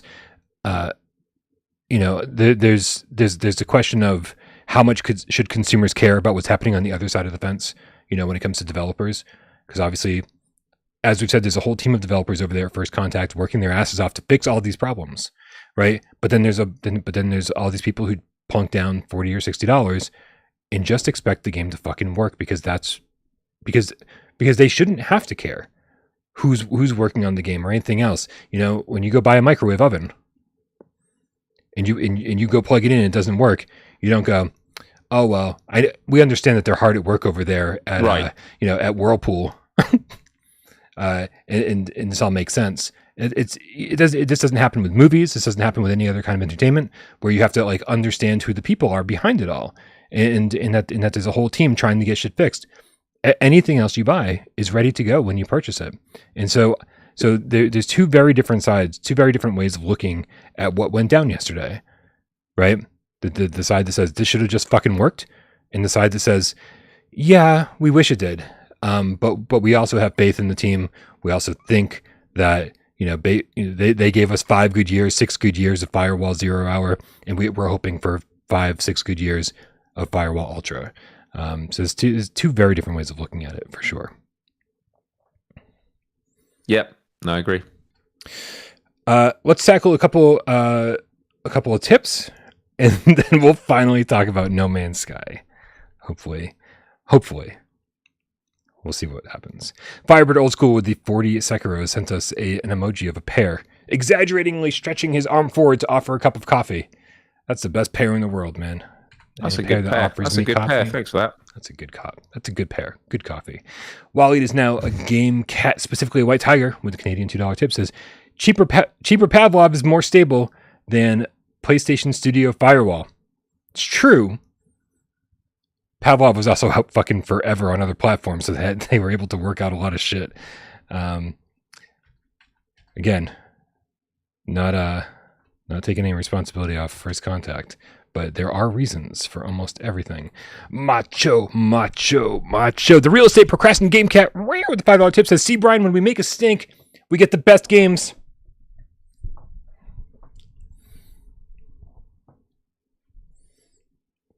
No comment.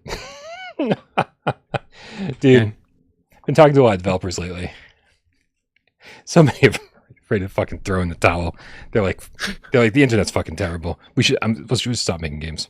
I'm like, man. And so FYI, if you like games, act like you like games, and just have respect with your complaints. Not and Macho and I talked in voice chat today, so he knows where I'm coming from with this. He and I are absolutely on the same page. So that comment was not directed at Macho. Be respectful, or developers you like will say, you know what? You don't like it? We don't like it either. Waleed is now a Gamecat, specifically a White Tiger with a Canadian $2 tip, says laggy gun movement in ADS is reprojection to blame. Laggy gun movement in ADS. So, okay, now correct me if I'm wrong. Maybe people in the chat can help me. I'm assuming he means when you're holding down the ADS trigger and you're looking down the sights. Laggy gun movement. Isn't that because when you're in that mode, the movements you're making are about precision movement and not about exaggerated movements? If you were not in that mode, everything should work 1-to-1. If you're in that mode, it's about making more precise adjustments to your aim in order to get to hit your target. The way I'd explain it is, and this may be a really bad comparison, but it's like in those flat screen games where you're looking down the sniper rifle and you press that button to like take a breath, and it slows down the scope, and it's like really fine tuning. It's just like that, except that you're holding the gun fully. But yeah, that's why I use it. So what I do is I hold the gun up, aim in the direction of the enemy, and then I pull it when I'm close, just to make sure I'm keeping it on that area. So yeah. Keen Bean with the 10 quid says Firewall should have a futuristic setting where your weapons are self-loading and your grenades launch from an eye-track shoulder launcher. Gameplay would match the setting, would be cool and futuristic. And you have a chainsaw and you slice demons. Yeah, love it. Lollipop chainsaw? I mean, don't get me wrong. I think a setting that more accurately reflect the mechanics they implemented would be great. Yeah, I don't think that's a bad suggestion at all. The more I think about it. All right, stop yelling, Cedar Rippa. Stop yelling. Back of the classroom for you. Sit again. You know what? Turn your desk around. Face the wall. MakoXL with Canadian 250 says, please give to Miles. All right. You're making my life more complicated. Now I got to figure out. Mako, permission to give it back to Brian. Thanks for a donation, Mako. I'm just going to refund it to you, Mako. And now that it has come full circle, went from Mako to me to you, back to Mako. Okay. Let's talk about No Man's Sky because people are getting restless. See the Ripper is fucking peeing his pants over there. Can I just kick off this conversation about No Man's Sky? The best thing about this Echoes update was seeing AJ live stream his first impressions. It was like seeing a kid at Christmas. It was amazing. Just him looking around going, oh my God, this is amazing. It was absolutely joyful. If you haven't had a chance yet, do go check out his Let's Play first impressions of it. Absolutely. I couldn't have been happier because just a bit of context for this. During our top 25 conversations, AJ and I, we all appreciate No Man's Sky, but that was a game that... Yeah, you and AJ specifically go to bat for this game. You guys enjoy this game. You guys love being in this world and playing in it and getting in there when the updates happen. Yeah. This is all you. Like me and West, we're the sticks in the mud. And we're like, whatever, it's not really for us. Right? So proper context. Yeah, and that's fair. And I actually, when I went on yesterday to check it out, I saw my previous saves. And so one was from 2018 with like 110 hours. And one was in 2022, the last save, and it was 70 hours. So 180 hours, in it. Nice. But when I played the VR, I did play like several hours in VR on PSVR, but I was always a bit annoyed. Actually, no, I probably played 10, 20 hours in VR, but I was a bit annoyed by the blurriness and so incredibly disappointed. Like PSVR2, one of my most anticipated titles was No Man's Sky. I was like, we're finally going to get to live in this world, in with the clarity. And so it has been a big disappointment. However, we've always known in the back of our heads, Hello Games work at this. They will make it work. And they've absolutely done it. I dived into the game, but I have to be honest, I need to start the game from the beginning because every time I come back to this game with an update, I feel like I have to learn it all from scratch. That's on top of the fact that I've already paid over 100 and played 180 hours of the game. I still feel like a noob every time I play it. And so I'm looking forward to doing a Let's Play on this. But the fidelity, like looking at the gun, the quality is great. Just looking around. I've actually not left a planet yet, so I'd love to know what space feels like with the asteroids and stuff. But we're finally with the No Man's Sky game that we, as VR players, wanted to experience, and I can't wait to start exploring the galaxy with people. Yeah, the funny thing is that this update is all about a completely other thing, right? Echoes is about it's a content update. It's about a robot race and these mysteries and blah blah blah, new language to learn, right? And in the trailer for it.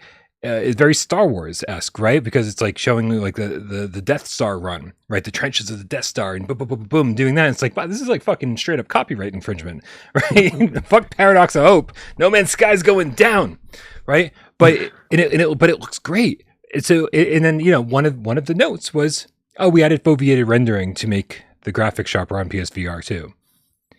And I don't think anybody was super excited when they heard that because so far the updates have been like, all right, even on PSVR 1, I think there was like one major update that made everything look better, but there were also all these other updates that said, improvements for graphics, PSVR, blah blah blah blah blah, and every single time it was sort of like this placebo effect where everyone came back from and said, I think it looks better, and everyone was like, does it, or I'm not sure, and so I think that there was sort of that feeling this time around as well.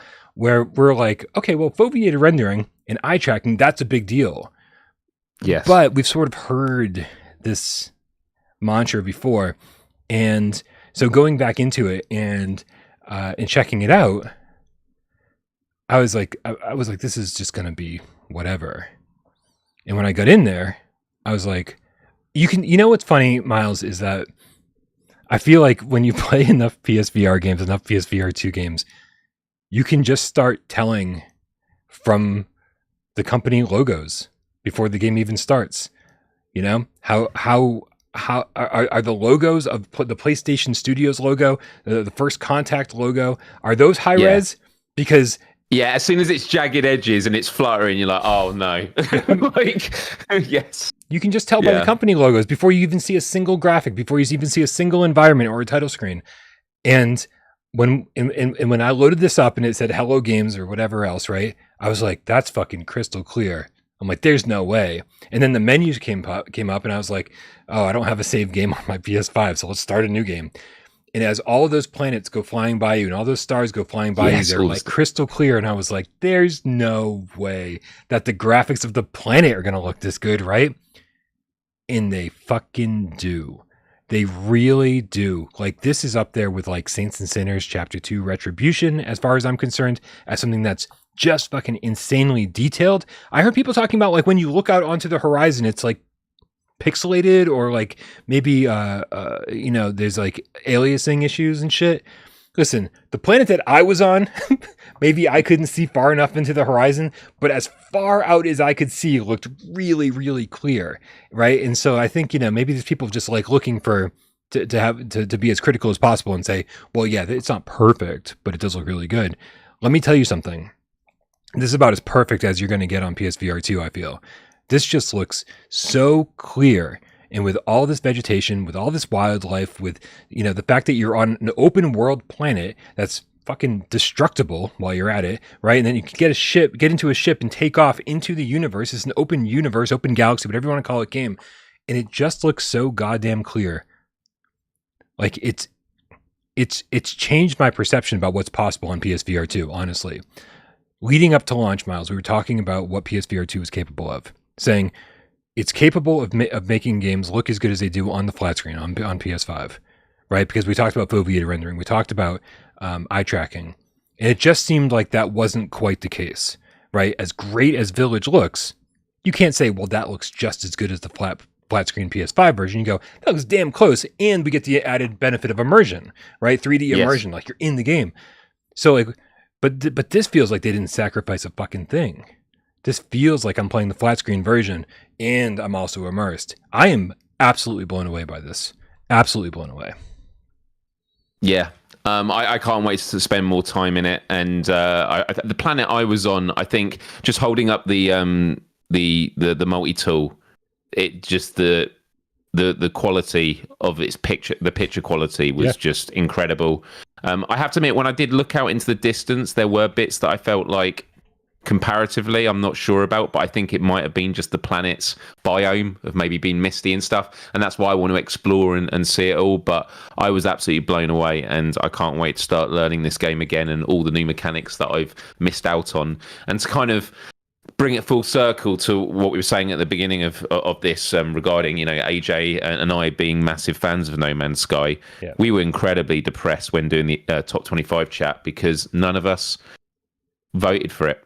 And even when it did come up, we were just like, no, we can't even, we couldn't even stomach it. Like, I genuinely felt sick and sad. I was just like, No Man's Sky has just been such a massive disappointment, but, and hopefully they'll do it right. And there is no doubt that this is going to be a top 10 game.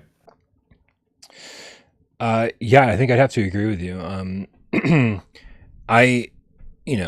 Playing this on PSVR 1, and again, it looked good. It looked good once they improved it, right? And I spent a good amount of time in No Man's Sky, and being like, oh, this is interesting. There's a lot going on here, right? It's very, very deep mechanically, and despite the fact that it's so funny because this is the third time I've restarted my game. And so here I am, on this alien planet, going through the tutorial again, just trying to fix my ship and do whatever it's telling me to do. And it still feels like a lot, right? And I'm just getting started and I'm learning how to do it all again. But there's a different feeling this time, Miles. I feel like this time around, I really want to do it because it's so goddamn pretty, right? I feel shallow. I feel shallow for saying it, right? I feel like I'm only dating a girl because she's pretty. Right. It's but it's true though. It's like, man, I want to spend more time with you. I want to get to know you better. Right. I hope there's something deeper under that, amazing exterior. I never felt that way about No Man's Sky before, and so the pretty girl analogy just gets deeper and deeper as we go here. So for the first time ever, I might really not only spend time with No Man's Sky, but want to spend time with No Man's Sky. Yeah. Well, this is it was just such a pleasant surprise, and comes at an interesting time. Starfield is about to come out on Xbox. Xbox did a post, or maybe their press did a tweet or a zeet, whatever the hell you meant to call it now, promoting No Man's Sky on their platform. So they're getting support. I think they realise that with Starfield, they have to really put their foot down, because the comparisons are going to be made. And hey, if Starfield wants to have a PSVR2 port, bring it.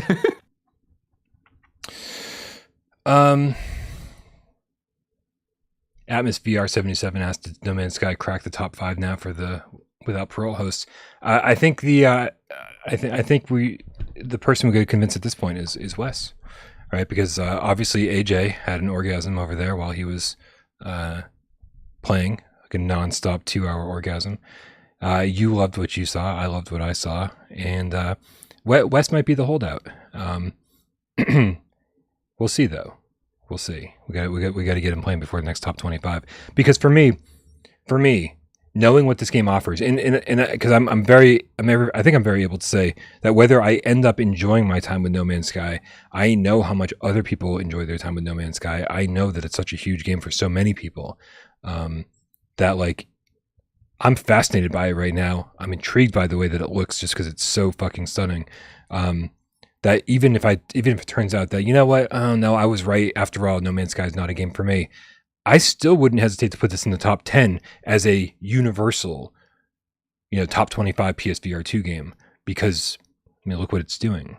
It's a must experience. Like, it was when the game came out on flat screen, it was like, people have to just check this out as a technical marvel of. I can't remember the stat. I'm probably going to butcher it, but it was something along the lines of, if you teleported between every planet in No Man's Sky 1 second after another, it would take more time than the age of the known universe to explore all those planets.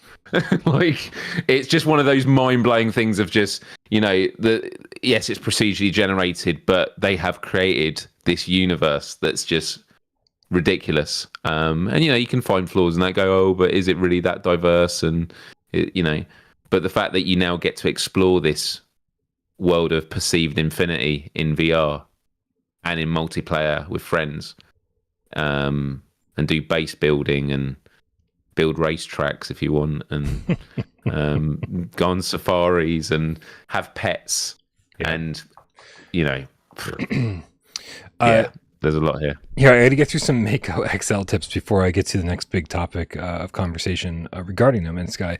MakoXL with Canadian $10 tip says, give half to Miles.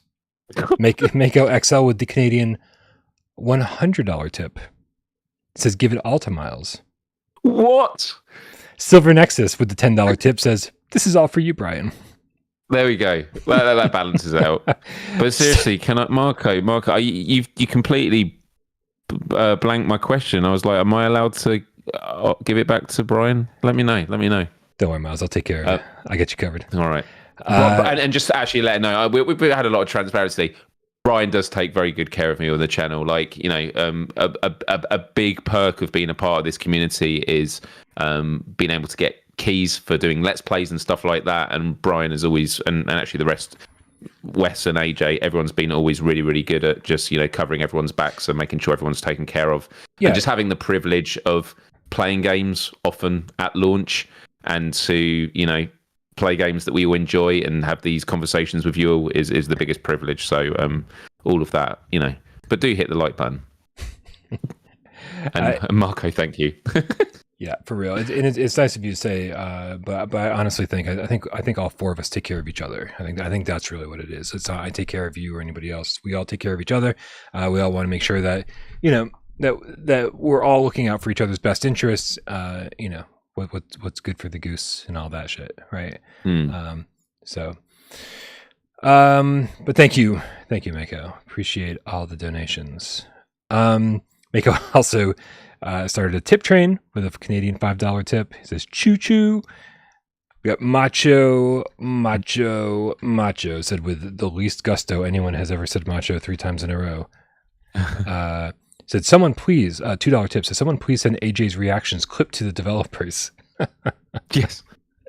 We should definitely clip it and send it to Sean. Yeah, AJ should make that into a short. That would fucking go viral in a heartbeat. And AJ, let's do a highlight summary of it. Yeah. AJ, if you haven't seen my news video, you were the star. Macho. The real estate procrastinating Gamecat with the $2 tip says, as all of us thank us for the much appreciated work. I'm gonna go with thank you. Stike Gamer, the VRAF Gamecat with the €50 says, Hello Games has worked 4 months on foveated rendering and now reap the rewards. What does that tell us about PSVR2? We are still so early in its lifespan. Lots of good stuff to come. Here's to Firewall Ultra's redemption arc. Also, want to see AJ gush about it on Monday. Oh, there's no way we could keep AJ from gushing about No Man's Sky on Monday. So make sure you come back and watch him firsthand. I think something I would just say to this comment quickly, Brian, because I think it goes back to some of the stuff we were talking earlier about, firewall and, things getting released and having all these issues at launch. Yeah. The reality is, yes, there are a lot of problems with a lot of VR games at launch, but it is a new platform. And if you say so, it's happened with Firewall, but it's like, but they're the only game doing that kind of game. Like, these are the people that are sticking their necks out and are taking it on first. So, like, if there was a game exactly like Firewall that didn't have that issue, then I think there'd be more of a less of a defense. And so the fact that they spent 4 months on foveated rendering, it shows you that there is so much experimentation and learning, and it's not just about developers dealing with a console that everyone else had. Like, Sony is having to learn about VR when they're building these headsets.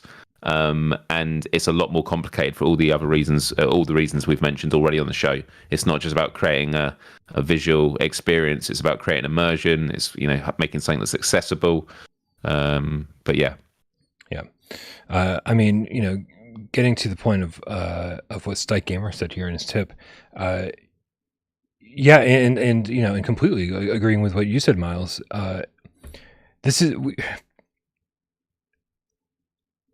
We all wanted PSVR2 to be the greatest thing ever from day one, right? And no time in the history of gaming have we gotten the best games at launch, or have we gotten the best example of what hardware can do with launch titles. We say, oh, wow, this is a great improvement over what we had, but it takes years generally. Take about 2 years before we start seeing really, really next-gen examples of what the hardware is capable of.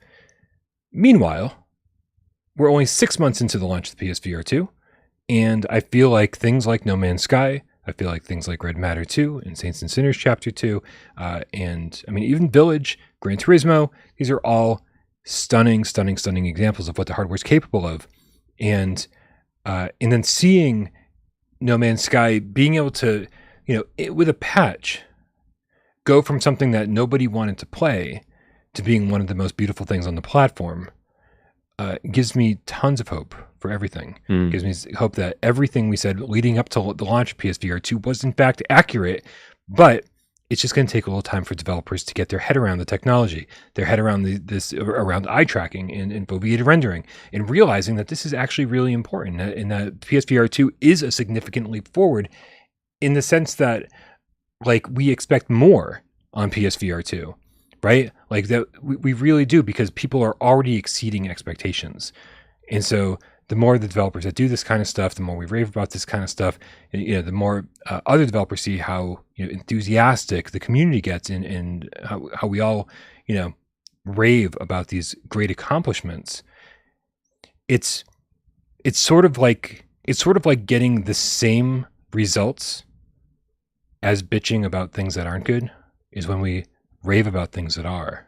When we rave about things that are good and celebrate the positives that our community is getting, the people who are, maybe not rising to the top with their games, they're taking notice of that and saying, man, how come our game's not getting that kind of attention? It's like, oh, because we didn't have foveated rendering and eye tracking in our game to give it the highest possible resolution.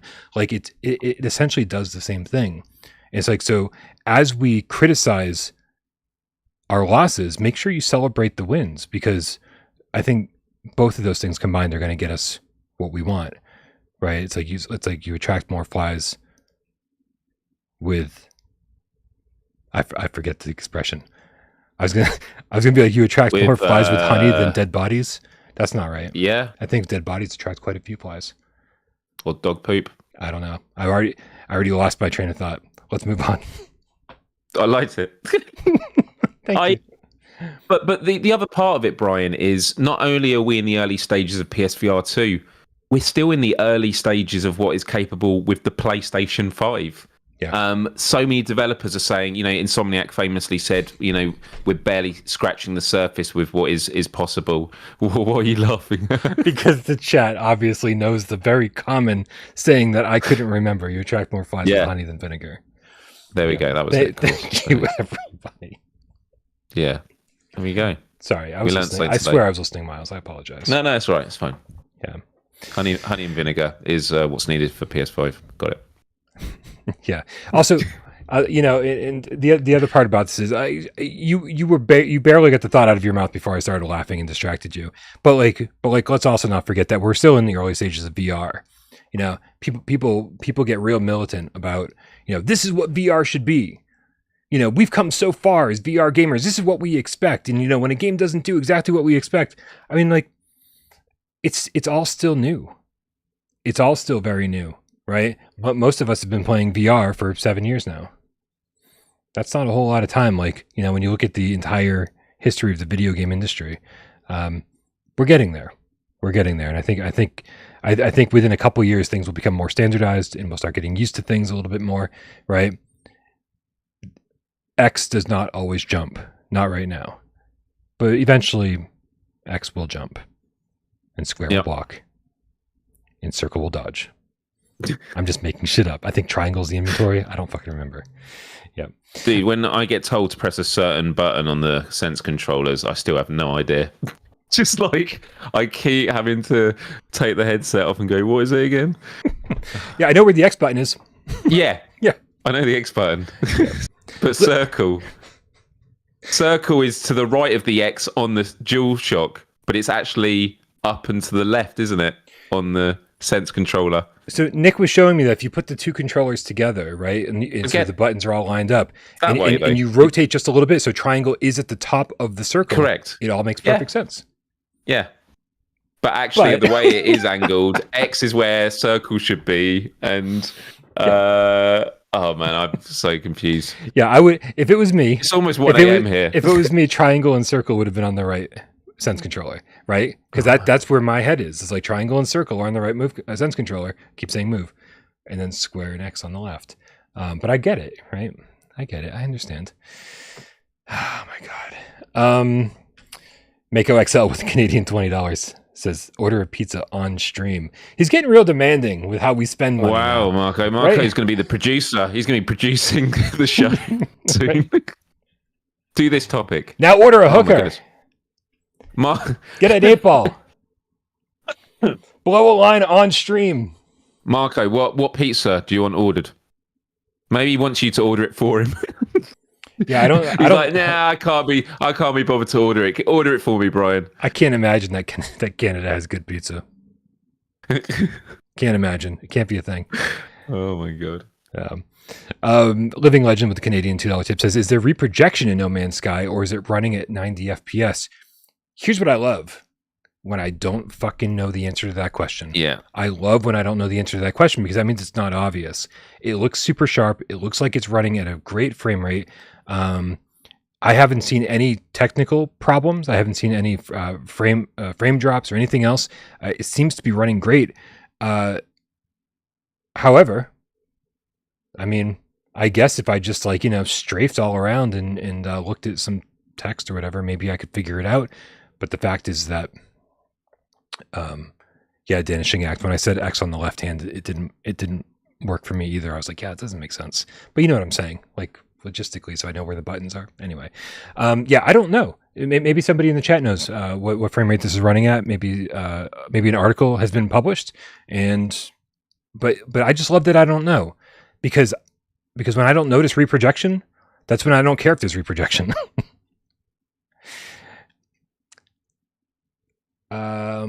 Rhetorical VR with the $50 tip. God damn, you guys are fucking generous tonight. Like, you guys are always generous, and you keep my bills paid, and you make sure that I can keep doing this and running the channel. Like, I don't ever want you to think that I don't. What? No, it's me laughing when you're talking. It's about time where you do it this way around. Yeah, I'm down with it. What's up? I'm just looking at Marco's latest tip. Yeah, so what you guys know, I always appreciate you so much, right? Cannot do this without you. But you know, like nights like this where it's just like insanely generous, over the top, like it deserves a special shout out. MakoXL with the Canadian $2 tip says, do a line of coke from the butt Of the gun. Okay. Well, that's less fun. Matcha, Rezel VR with $50 tip says, don't catch y'all's show very often, but when I do, y'all always have great insight. Thank you, Rezel. Appreciate you.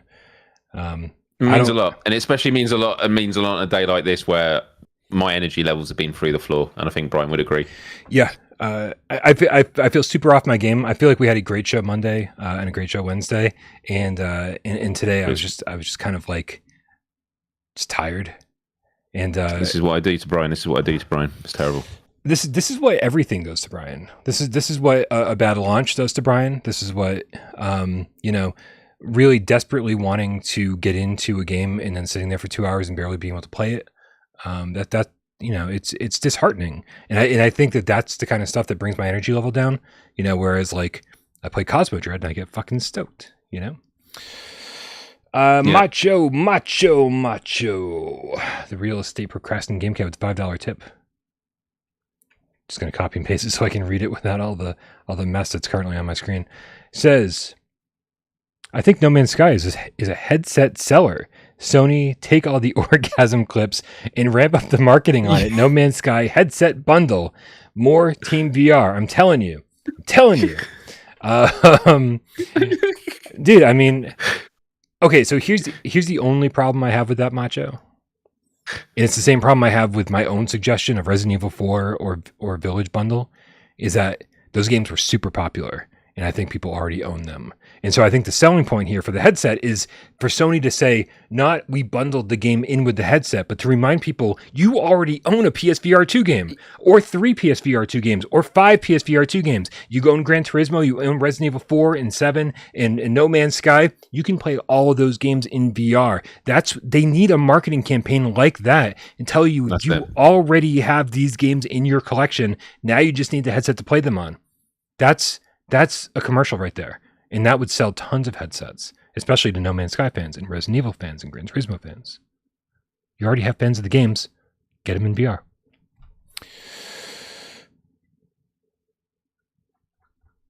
MakoXL with the Canadian $10 tip says, all to the co-host. Sorry, tired Brian. I think I'm going to have to like Venmo you like $150 after the show, Miles. I don't know what that is in pounds, but it's going to be good. Listen, man, this has been quite a week. Lots of ups, a few downs. We got Phasmophobia delayed. We got a rough launch for Firewall Ultra. But again, I know we said this earlier in the show, but I do want to reiterate it because, you know, as far as our community goes, I feel like the positivity in our community has gone a long way, and people recognize that. Developers hang out in our Discord. Developers watch our shows, right? And they see how passionate we are about their games and how much we want them to get better. So far, there hasn't been a PSVR2 game that's launched in a poor state that hasn't either gotten the patches it needs to be a good-looking game or good playing game, or in Green Hell's situation, we've at least gotten the announcement that things will be fixed, right? In Firewall Ultra, we get the announcement that things will be fixed. So far, we've got a fucking great track record. So try to keep that in mind, like when we're like, oh, not another fucking, bad port or another, bad launch. It's like, yeah, we're going to have bad launches from now till the end of time. But try to keep in mind that how many of the bad launches have actually ended up with us getting bad games? And the answer is almost none. Yeah. Right? We've got a fucking great track record over here on PSVR2 so far. So stay positive, everybody. That's my message for the day. Absolutely, Brian. I definitely double click on that point. And just to sort of say that, the reason we give the criticisms that we do of games, and it's not just about us two, it's the same with Wes and AJ and the people in the community in the chat. When we criticize games, it should go without saying, but it's always worth making the point. We say it from a place of love. We say it because we love the platform, we believe in it, and we want it to succeed. And the only way that we're going to allow a platform like this to succeed, which is venturing into, new uncharted waters, is by speaking truth, by having an honest conversation and calling stuff out when it needs to. But there are ways of doing it which are constructive. We are all very aware that there is a lot of toxicity online. There's a lot of negativity. There are people that send really horrible messages. We saw some of that when it came with the Firewall Ultra release. But you can tell the difference between people that just have an issue with something and those that are there because they clearly have got their own issues that they need to learn to deal with. Yeah. Right. So this is why I love this community so much. It's full of so many amazing people. And so just carry on. Call out the stuff when it needs changing, but also celebrate when the changes are made, because this is how we're going to keep pushing forward, into the latter half of what has been an incredible launch year. We're not even a year down into PSVR2. It's exciting. I want to point out something, and I don't even know if Sayo in the chat is joking or he's actually making a very legitimate point. I thought it was a joke at first. I kind of giggled, and I was like, no, it's absolutely fucking true. Sayo says at least we're past the point, the click turning in blink locomotion by default era, right? Right. So many times in the PSVR 1 era, you'd get click turning or teleportation only. It's really not a thing anymore, right? When we get new games on PSVR 2, like if it's teleportation only, we're like, what the fuck? Like that means the developer's just out of touch. At least back, a couple of years ago, these were things that were like, when are developers going to learn? We don't want click turning. Well, we want the option for people who need them, obviously, for teleportation and click turning, but we don't want that being the only option. And so don't forget how far we've come. Sayo makes a wonderful point, and thank you for bringing that up. Also, GC13 says, I love dog piles. It's like, fuck you. You're really missing the point here, Tiff. I'm going to pronounce your name wrong, and I apologize. Dzoni T with the Russian soda dogs, 500 Russian soda dogs, says, Hello Games made a custom game engine that has procedural generation. It's able to run No Man's Sky. It took 4 months to update the entire engine to support foveated rendering. Devs are doing what they love. You can tell that Hello Games is a passionate studio, right? They could have stopped updating stopped updating No Man's Sky a long fucking time ago. That game's been out for what, 7, 8 years? How long has it been out? Well, as I say, my save game of 100 hours was in 2018. So That's 5 at least, yeah. I'm having a look. It came out. I thought it came out before PSVR 1. It came out in 2016. Okay. Just before PSVR 9th of August 2016. Oh yeah, because of course they were saying this was they said actually this latest patch or update was the 7 years. They were said, yeah. It marks 7 years since the game. Macho with another $1 tip. Doesn't say anything, but keeps the tip train going. GC13. Honestly, yes, talk to me. No, I was just saying thanks again. Just the generosity's been incredible tonight. Insanely generous. Insanely. Thank you. GC13 Die Pepsi Cat with a $25 tip says, you have both played a shit ton, which is our favorite measurement of numbers, of PSVR 2 games. Are you noticing any standardized button mapping Are you noticing any standardized button mapping happening by developers, or are they still all over the place? X is pickup, no grip is pickup. What do you think? When you get into a game, Miles, do you have to kind of like rethink everything, or does everything kind of make sense every time you jump in at this point? I think everything's pretty intuitive, and one of the best signifiers of that is the whole hand tracking, where in a lot of games where you got hands that you can do the thumbs up depending on where your fingers are on the controllers. I find it's just naturally, even if there are different button combinations that you're meant to be pressing, it just feels more intuitive because it's shaped to your hand. You're not using the move controllers, which were these weird sticks where, oh, this is also how I'm going to rotate, and I haven't got, thumbsticks. The lack of thumbsticks and having a move button was just the biggest barrier, because it was like you have to deal with that first, and then you've got to learn the controls. Now it's just like any game. You just got to learn the controls because you have these thumbsticks. And I think I couldn't really say I've noticed any standardization. I mean, it probably is there, but I think the fact I don't really know goes to the heart of, regardless of what's happening, it's all been intuitive. What do you think, Brian? I think so, and I think it's actually funny that this tip is coming to us from Tiffany, one of the producers over at Skydance Interactive, because I feel like Skydance is one of the studios that's helping to sort of standardize things. And I say that I make fun of, I kind of make fun of the fact that everyone has ripped off the Saints and Sinners backpack mechanic for the inventory, right? It's like, how, if I want to access my, if I jump into a game and the first thing I want to do is access my inventory, I no longer hit triangle. I reach over my back and see if I pull something out, see if I pull out a backpack, because Wandering in Space has done this. Bad Dreams has done this. Obviously, Saints and Sinners has done this twice. Vacation Sim. Thank you, Vacation Sim. Like, it's just becoming this thing where it's like every character you play as in VR has a backpack on, and that's where you keep shit, right? And so, if you reach out to something and you hit the grip to grab it, then I think, then we're already off to a good start, right? That the grip button is the new X button. I think there's little things that are different from game to game, but I don't think it's anything crazy. I think that for the most part, although I will say Saints and Sinners, sirens on my end, Saints and Sinners has me going insane. Nope. No Man's Sky has me going insane because there's just, the controls are just so, there's just so much going on there. Like I don't even, if you haven't played No Man's Sky in a while, or it's your first time playing No Man's Sky, there's just so much to learn. Like, you have to look at this wrist and point to these buttons. You have to look at this wrist. You have to click these buttons and bring up this menu to bring up that menu, and then go back to that. There's so much going on, right? Like, and that just shows how deep it is mechanically. But at the same time, it's like, wow, there's a lot to take in here.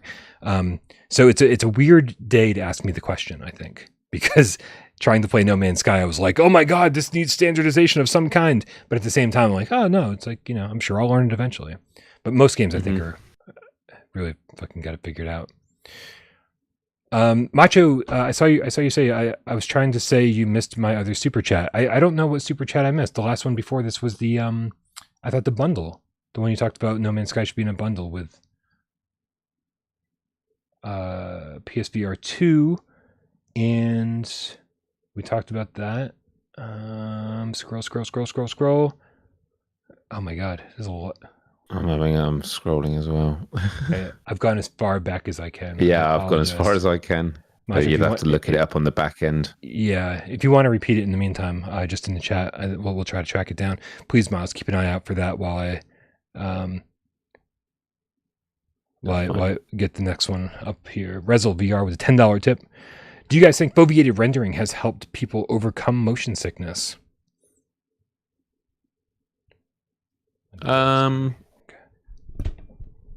I mean, I could imagine it has, but I'm someone who hasn't really dealt with a lot of motion sickness myself. Well, I've had a couple of friends play Red Matter 2, and I've just put them in it with no comfort settings on, and they didn't feel motion sick. So, possibly. Smooth turning, no blinders. They were able just to walk around and they were fine with it. Same with Gran Turismo, although it's a slightly different experience. So yeah, those are two I'd give as examples so far where it hasn't been an issue. So yeah, maybe it has helped there. Yeah, I don't know the answer because honestly, everything that I think helps motion sickness, let me put it this way: everything that developers think help motion sickness don't help me. Like, I think blinders make things worse for me. I think click turning makes things worse for me. I think teleporting makes things worse for me. Like, I mean, you name it. They used to try to, I remember the very first Windlands, would create this orb around you, like you're like a super monkey ball or something, like to give you this almost virtual cockpit to run around using. And I was like, this is just making me fucking sick. Like this. So anything developers have ever done to say, oh, let's alleviate motion sickness has actually triggered my motion sickness. And I'm someone who doesn't really get motion sickness. Does foveated rendering help? I don't know, man. That's an excellent question because I guess that mimics real life more than not having foveated rendering, right? And so if it's lowering the strain of what's happening in your peripheral vision, like if your eyes aren't trying to focus on what's happening over here, maybe. But then again, that brings up the whole blinders thing, the vignettes, and I don't think those help. So it's a really good question. I'd love if there were studies on this because I don't know the answer, honestly. Macho, I found Macho's tip. Macho, and thank you for being diligent about this because it's so easy for us to lose track of tips when I'm copying and pasting them. Is this the Underdog one, right? Yeah. Macho, the real estate procrastinating Gamecat with a $10 tip says, yo, what if this is the story of the most unexpected headset seller, the Underdog story? They just add more missions and stuff to do over the years and everyone is hooked on it, living in it. No Man's Sky, I'm assuming, yeah?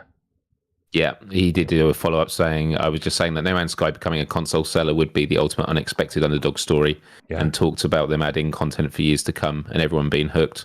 I mean, when it was advertised in the lead up to PSVR2, it was the standout. There was a lot of new experiences, but I was just like, I can't wait to experience this, the next gen version. And yeah, the fact they have multiplayer, they have all these experiences. Hey, do you want to go base building with me? Or it's just going to be one of those games you're going to tell people. And when we do sort of top 10s or top 25s, the top 10s are like, even if it's not a game that would be your kind of game, you need to experience this. You just need to know what it's like being in this world. So the funny thing is when we think of games that would sell headsets, we think of things like Grand Theft Auto 5, Skyrim, Minecraft, Fortnite, the biggest games in the world. And I never think of No Man's Sky when I think of games like that. But when I just searched for No Man's Sky sales, right? Because you got to figure, Miles, that if Hello Games has been updating and updating and updating and updating No Man's Sky with DLC and patches, content updates nonstop for 7 years or whatever it's been, they must be making money off of it, right? Because they're not charging for this. They must be selling new copies of this game all the time in order to justify bringing all this free content to us.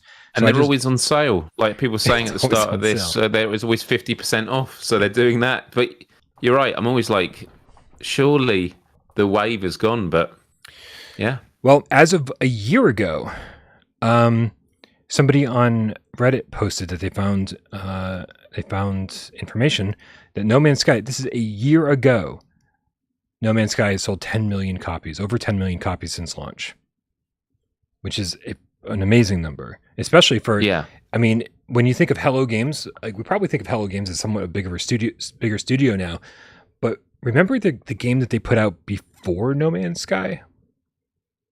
Do you remember, do you know the games they put out before No Man's Sky? No. Joe Danger. It's this little motorcycle game where you do stunts and you get points, and very, very, very fucking indie. There are only a few people working at the studio. So when No Man's Sky originally came out, it was still an extremely small team. So for an extremely small team that's obviously gotten bigger over the years, to sell 10 million copies of anything, right? If they had sold 200,000 copies, it would have been a success. Yep. Well, they've sold 50 times that. And not only that, No Man's Sky was actually a lunchtime project they worked on while doing the other games. They were like, "Oh, let's try and do this on the side," and then they were like, "Actually, this is a bigger project than we thought." And it just, and that's a big reason why they fell into trouble at launch. The project got bigger than what they intended it to be. They just wanted to get a game out there, but there was all this hype, and they obviously got the investment, got the PR, and it was like, "Oh shit!" Right. And you know what? They hit what they set out to do. It just took longer than and that is a tale to learn from for us all, that sometimes games just take a bit longer, but then there is a conversation about how games should be launched. Should Firewall Ultra have been released like a week early for pre-orders, but in kind of a early access thing, as we mentioned earlier? Yeah. Pre-order it, do the early access. That's so we can tweak it. So when it actually has the full launch, we know it's good to go. Shapeshifter R, the amorphous Gamecat. I say Shapeshifter R, but it's not right. It's just Shapeshifter when the last R is capitalized. So I don't know what I'm doing wrong here. With a €2 says procedural generosity. Thank you very much. MakoXL with the Canadian $5 tip says, I spent too much. Help. Listen, for real. I know we all have fun here, and sometimes, it's a Friday night. I'm sure some people have their feet up and like maybe drinking a little bit, having fun, getting into the show, getting into the super chats. If anybody ever makes a mistake and feels like they, donated when they were drunk or anything like that, and I'm certainly not saying that you're drunk, Mako. I'm just giving you an easy out in case you feel like you screwed up. Always feel free to email me, and then we'll take care of you. There is a refund option, of course. Okay, but only for the donations aimed at Brian. Yeah, everything sent to Miles is already. Already sent it his way. Already Venmo'd him all of my cocaine money. Miles, it's already been 2 hours and it is 1 a.m. over there. How do you feel about playing a game of 20 questions and get out of here? I would love to, but what a show this has been. I love this. Sometimes you come to shows thinking like, is this going to be any good? And it's been so vibrant. The conversation's been great. So thank you, everyone. But yeah, I've got a game, Brian. So you got to guess what game I'm thinking of in 20 questions. The chat's going to try and help out as best as they can. No, they're not. They're just going to say good dog, bad dog the whole time, and it's not going to help me at all. Or are you? Maybe. I know Looper's going to help me. I know Looper's always on top of his game here. All right, you guys, 6 minutes up on the clock. I need all the help I can get. Remember, it's a PSVR1 or PSVR2 game, so let's figure that out. On your mark, get set, go right away. Miles, is this game on PSVR2? It is, Brian. Miles, is this game also on PSVR1? No, it's not, Brian. Okay. PSVR2 only. Was this a launch title? No, it wasn't. Oh, that narrows it down to half the catalog. We're halfway there, guys. Is this a spooky game? Nah. Not spooky. Not spooky. Well, then I don't know what Not it a horror is. game. I only play spooky games. Old Darth says, is it based on a known IP? No, it's not. Okay. Is this game shooty? Do you do a lot of bang, bang, bang in this game? You don't do a lot of shooty, bang, bang, bang. Blow. No, okay. 6. That's 6. Okay, so it's not Firewall, you guys. Shapeshift. See, I finally said it right. Is it cartoony? Is it an Emily Baxter game? How do you not know, of all the questions, how do you not know if it's cartoony? This is the one question that, like, you don't need to look up, Miles. No, it's not cartoony. Guys, it's not Demio because it was not a launch title. Cartoony, no. It's set in a realized world. It's they've gone for realism. All right. It's not a launch title, you guys. Remember, so no Last Clockwinder, no, no Kayak, not Walkabout because it's not cartoony. Can't be Star Wars because it's not a launch title. Is it sci-fi?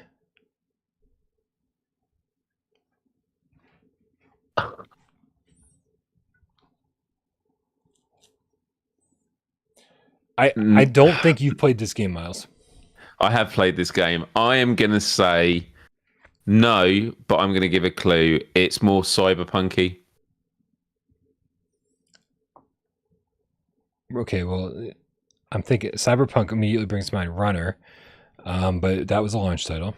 Stike, the VRAF Gamecat says, did we mention the game on today's show? No, that's 9. Okay, Basically, as we play these games, I feel worse at my choice always. I'm just like, oh god, why didn't I choose an easy game? Okay, it's cyberpunk / sci-fi ish, right? So it's got this element to it. Can't be Runner because that's a launch title. What other cyberpunk game is there on PSVR 2? This is going to drive me crazy. Hey, everyone's saying there's no shooty. No, the question was, is there a lot of shooty? Right, so there can be some shooty.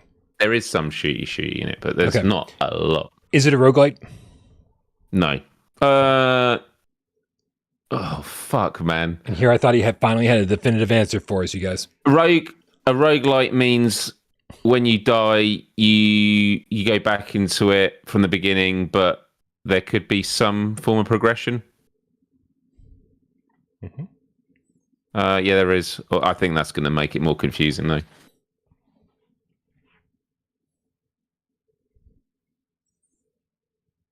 Can't be Thumper El Hembre because that was a launch title.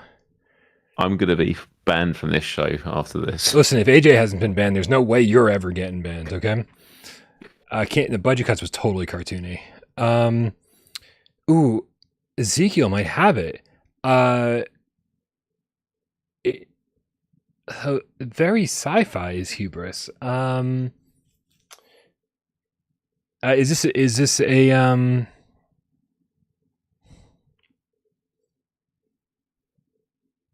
do you craft in this game? No. Okay. Also, the description he gave about the roguelite stuff that doesn't describe Hubris, so I had to give it a shot. Oh yeah, good call, Henry. Is this game? No, because Synapse is all shooty sci-fi. It's all shooty. Start asking questions about other mechanics. The shooting's gonna, yeah. Okay.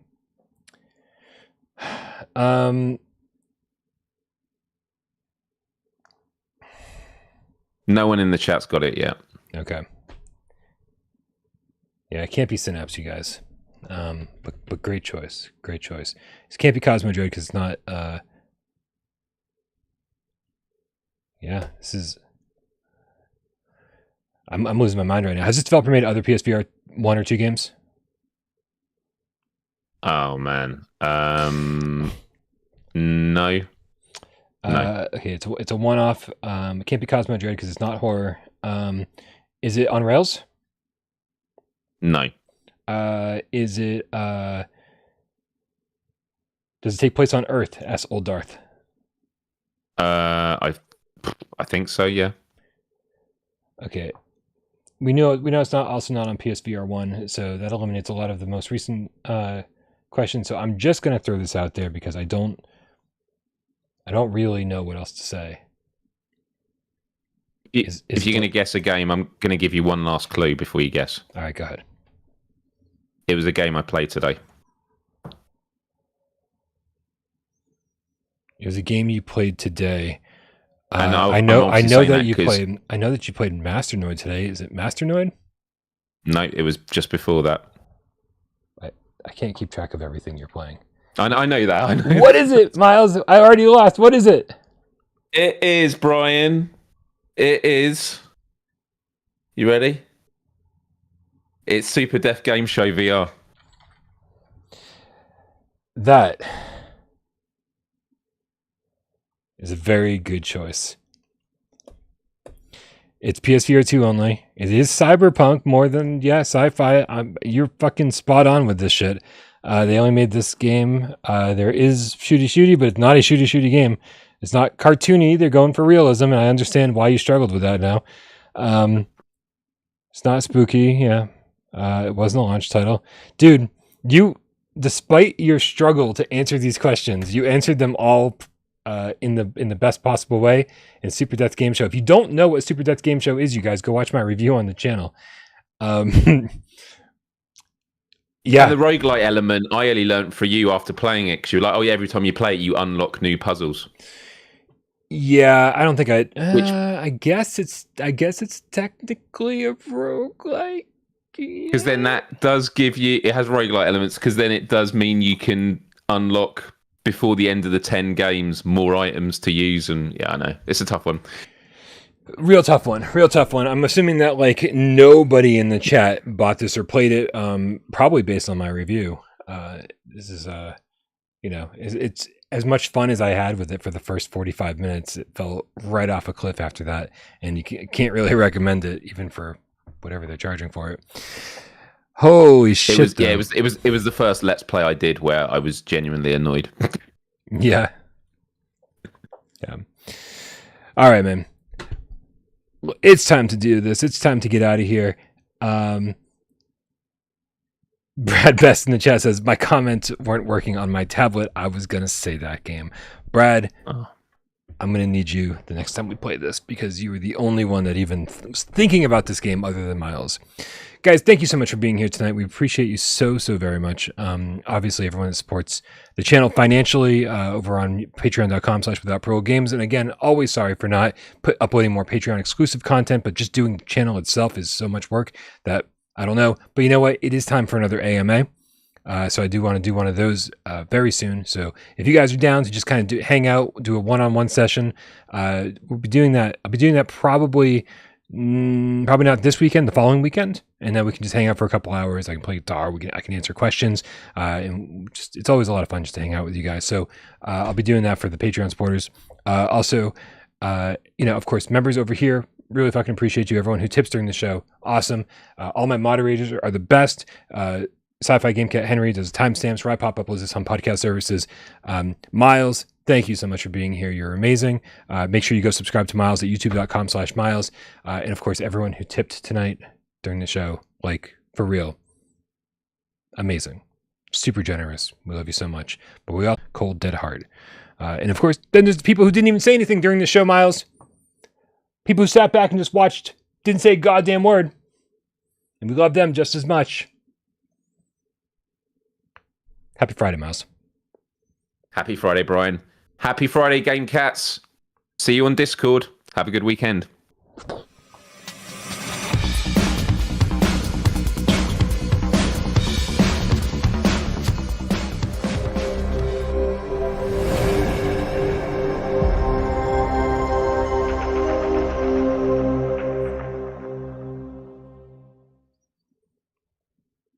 SlverNexus in the chat with the level 3 membership says, take care, be merry, game on, game cats.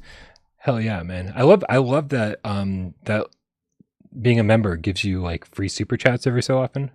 So it's awesome. Darth Vader the Gamecat with a $2 tip says, another 2.5 hour show.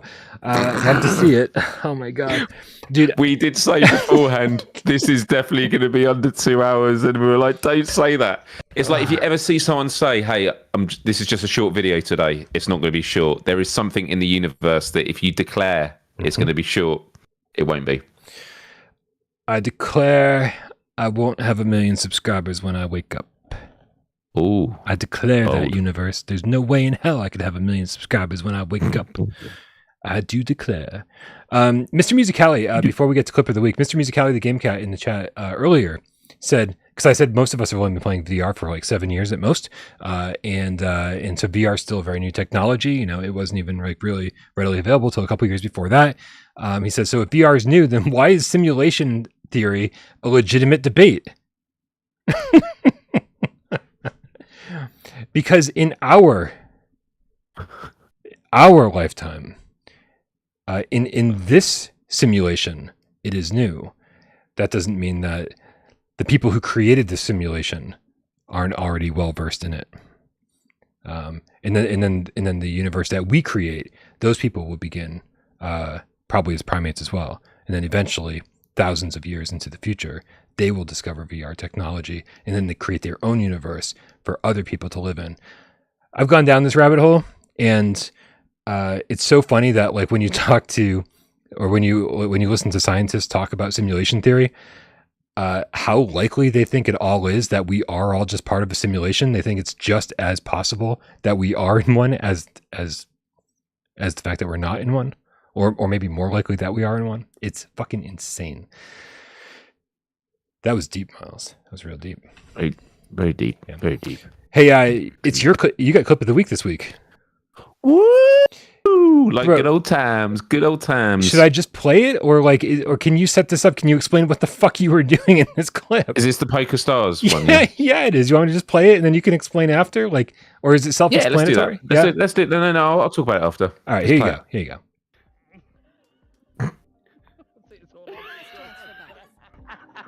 I'm recording this. I love the different colors. Yeah, this is amazing.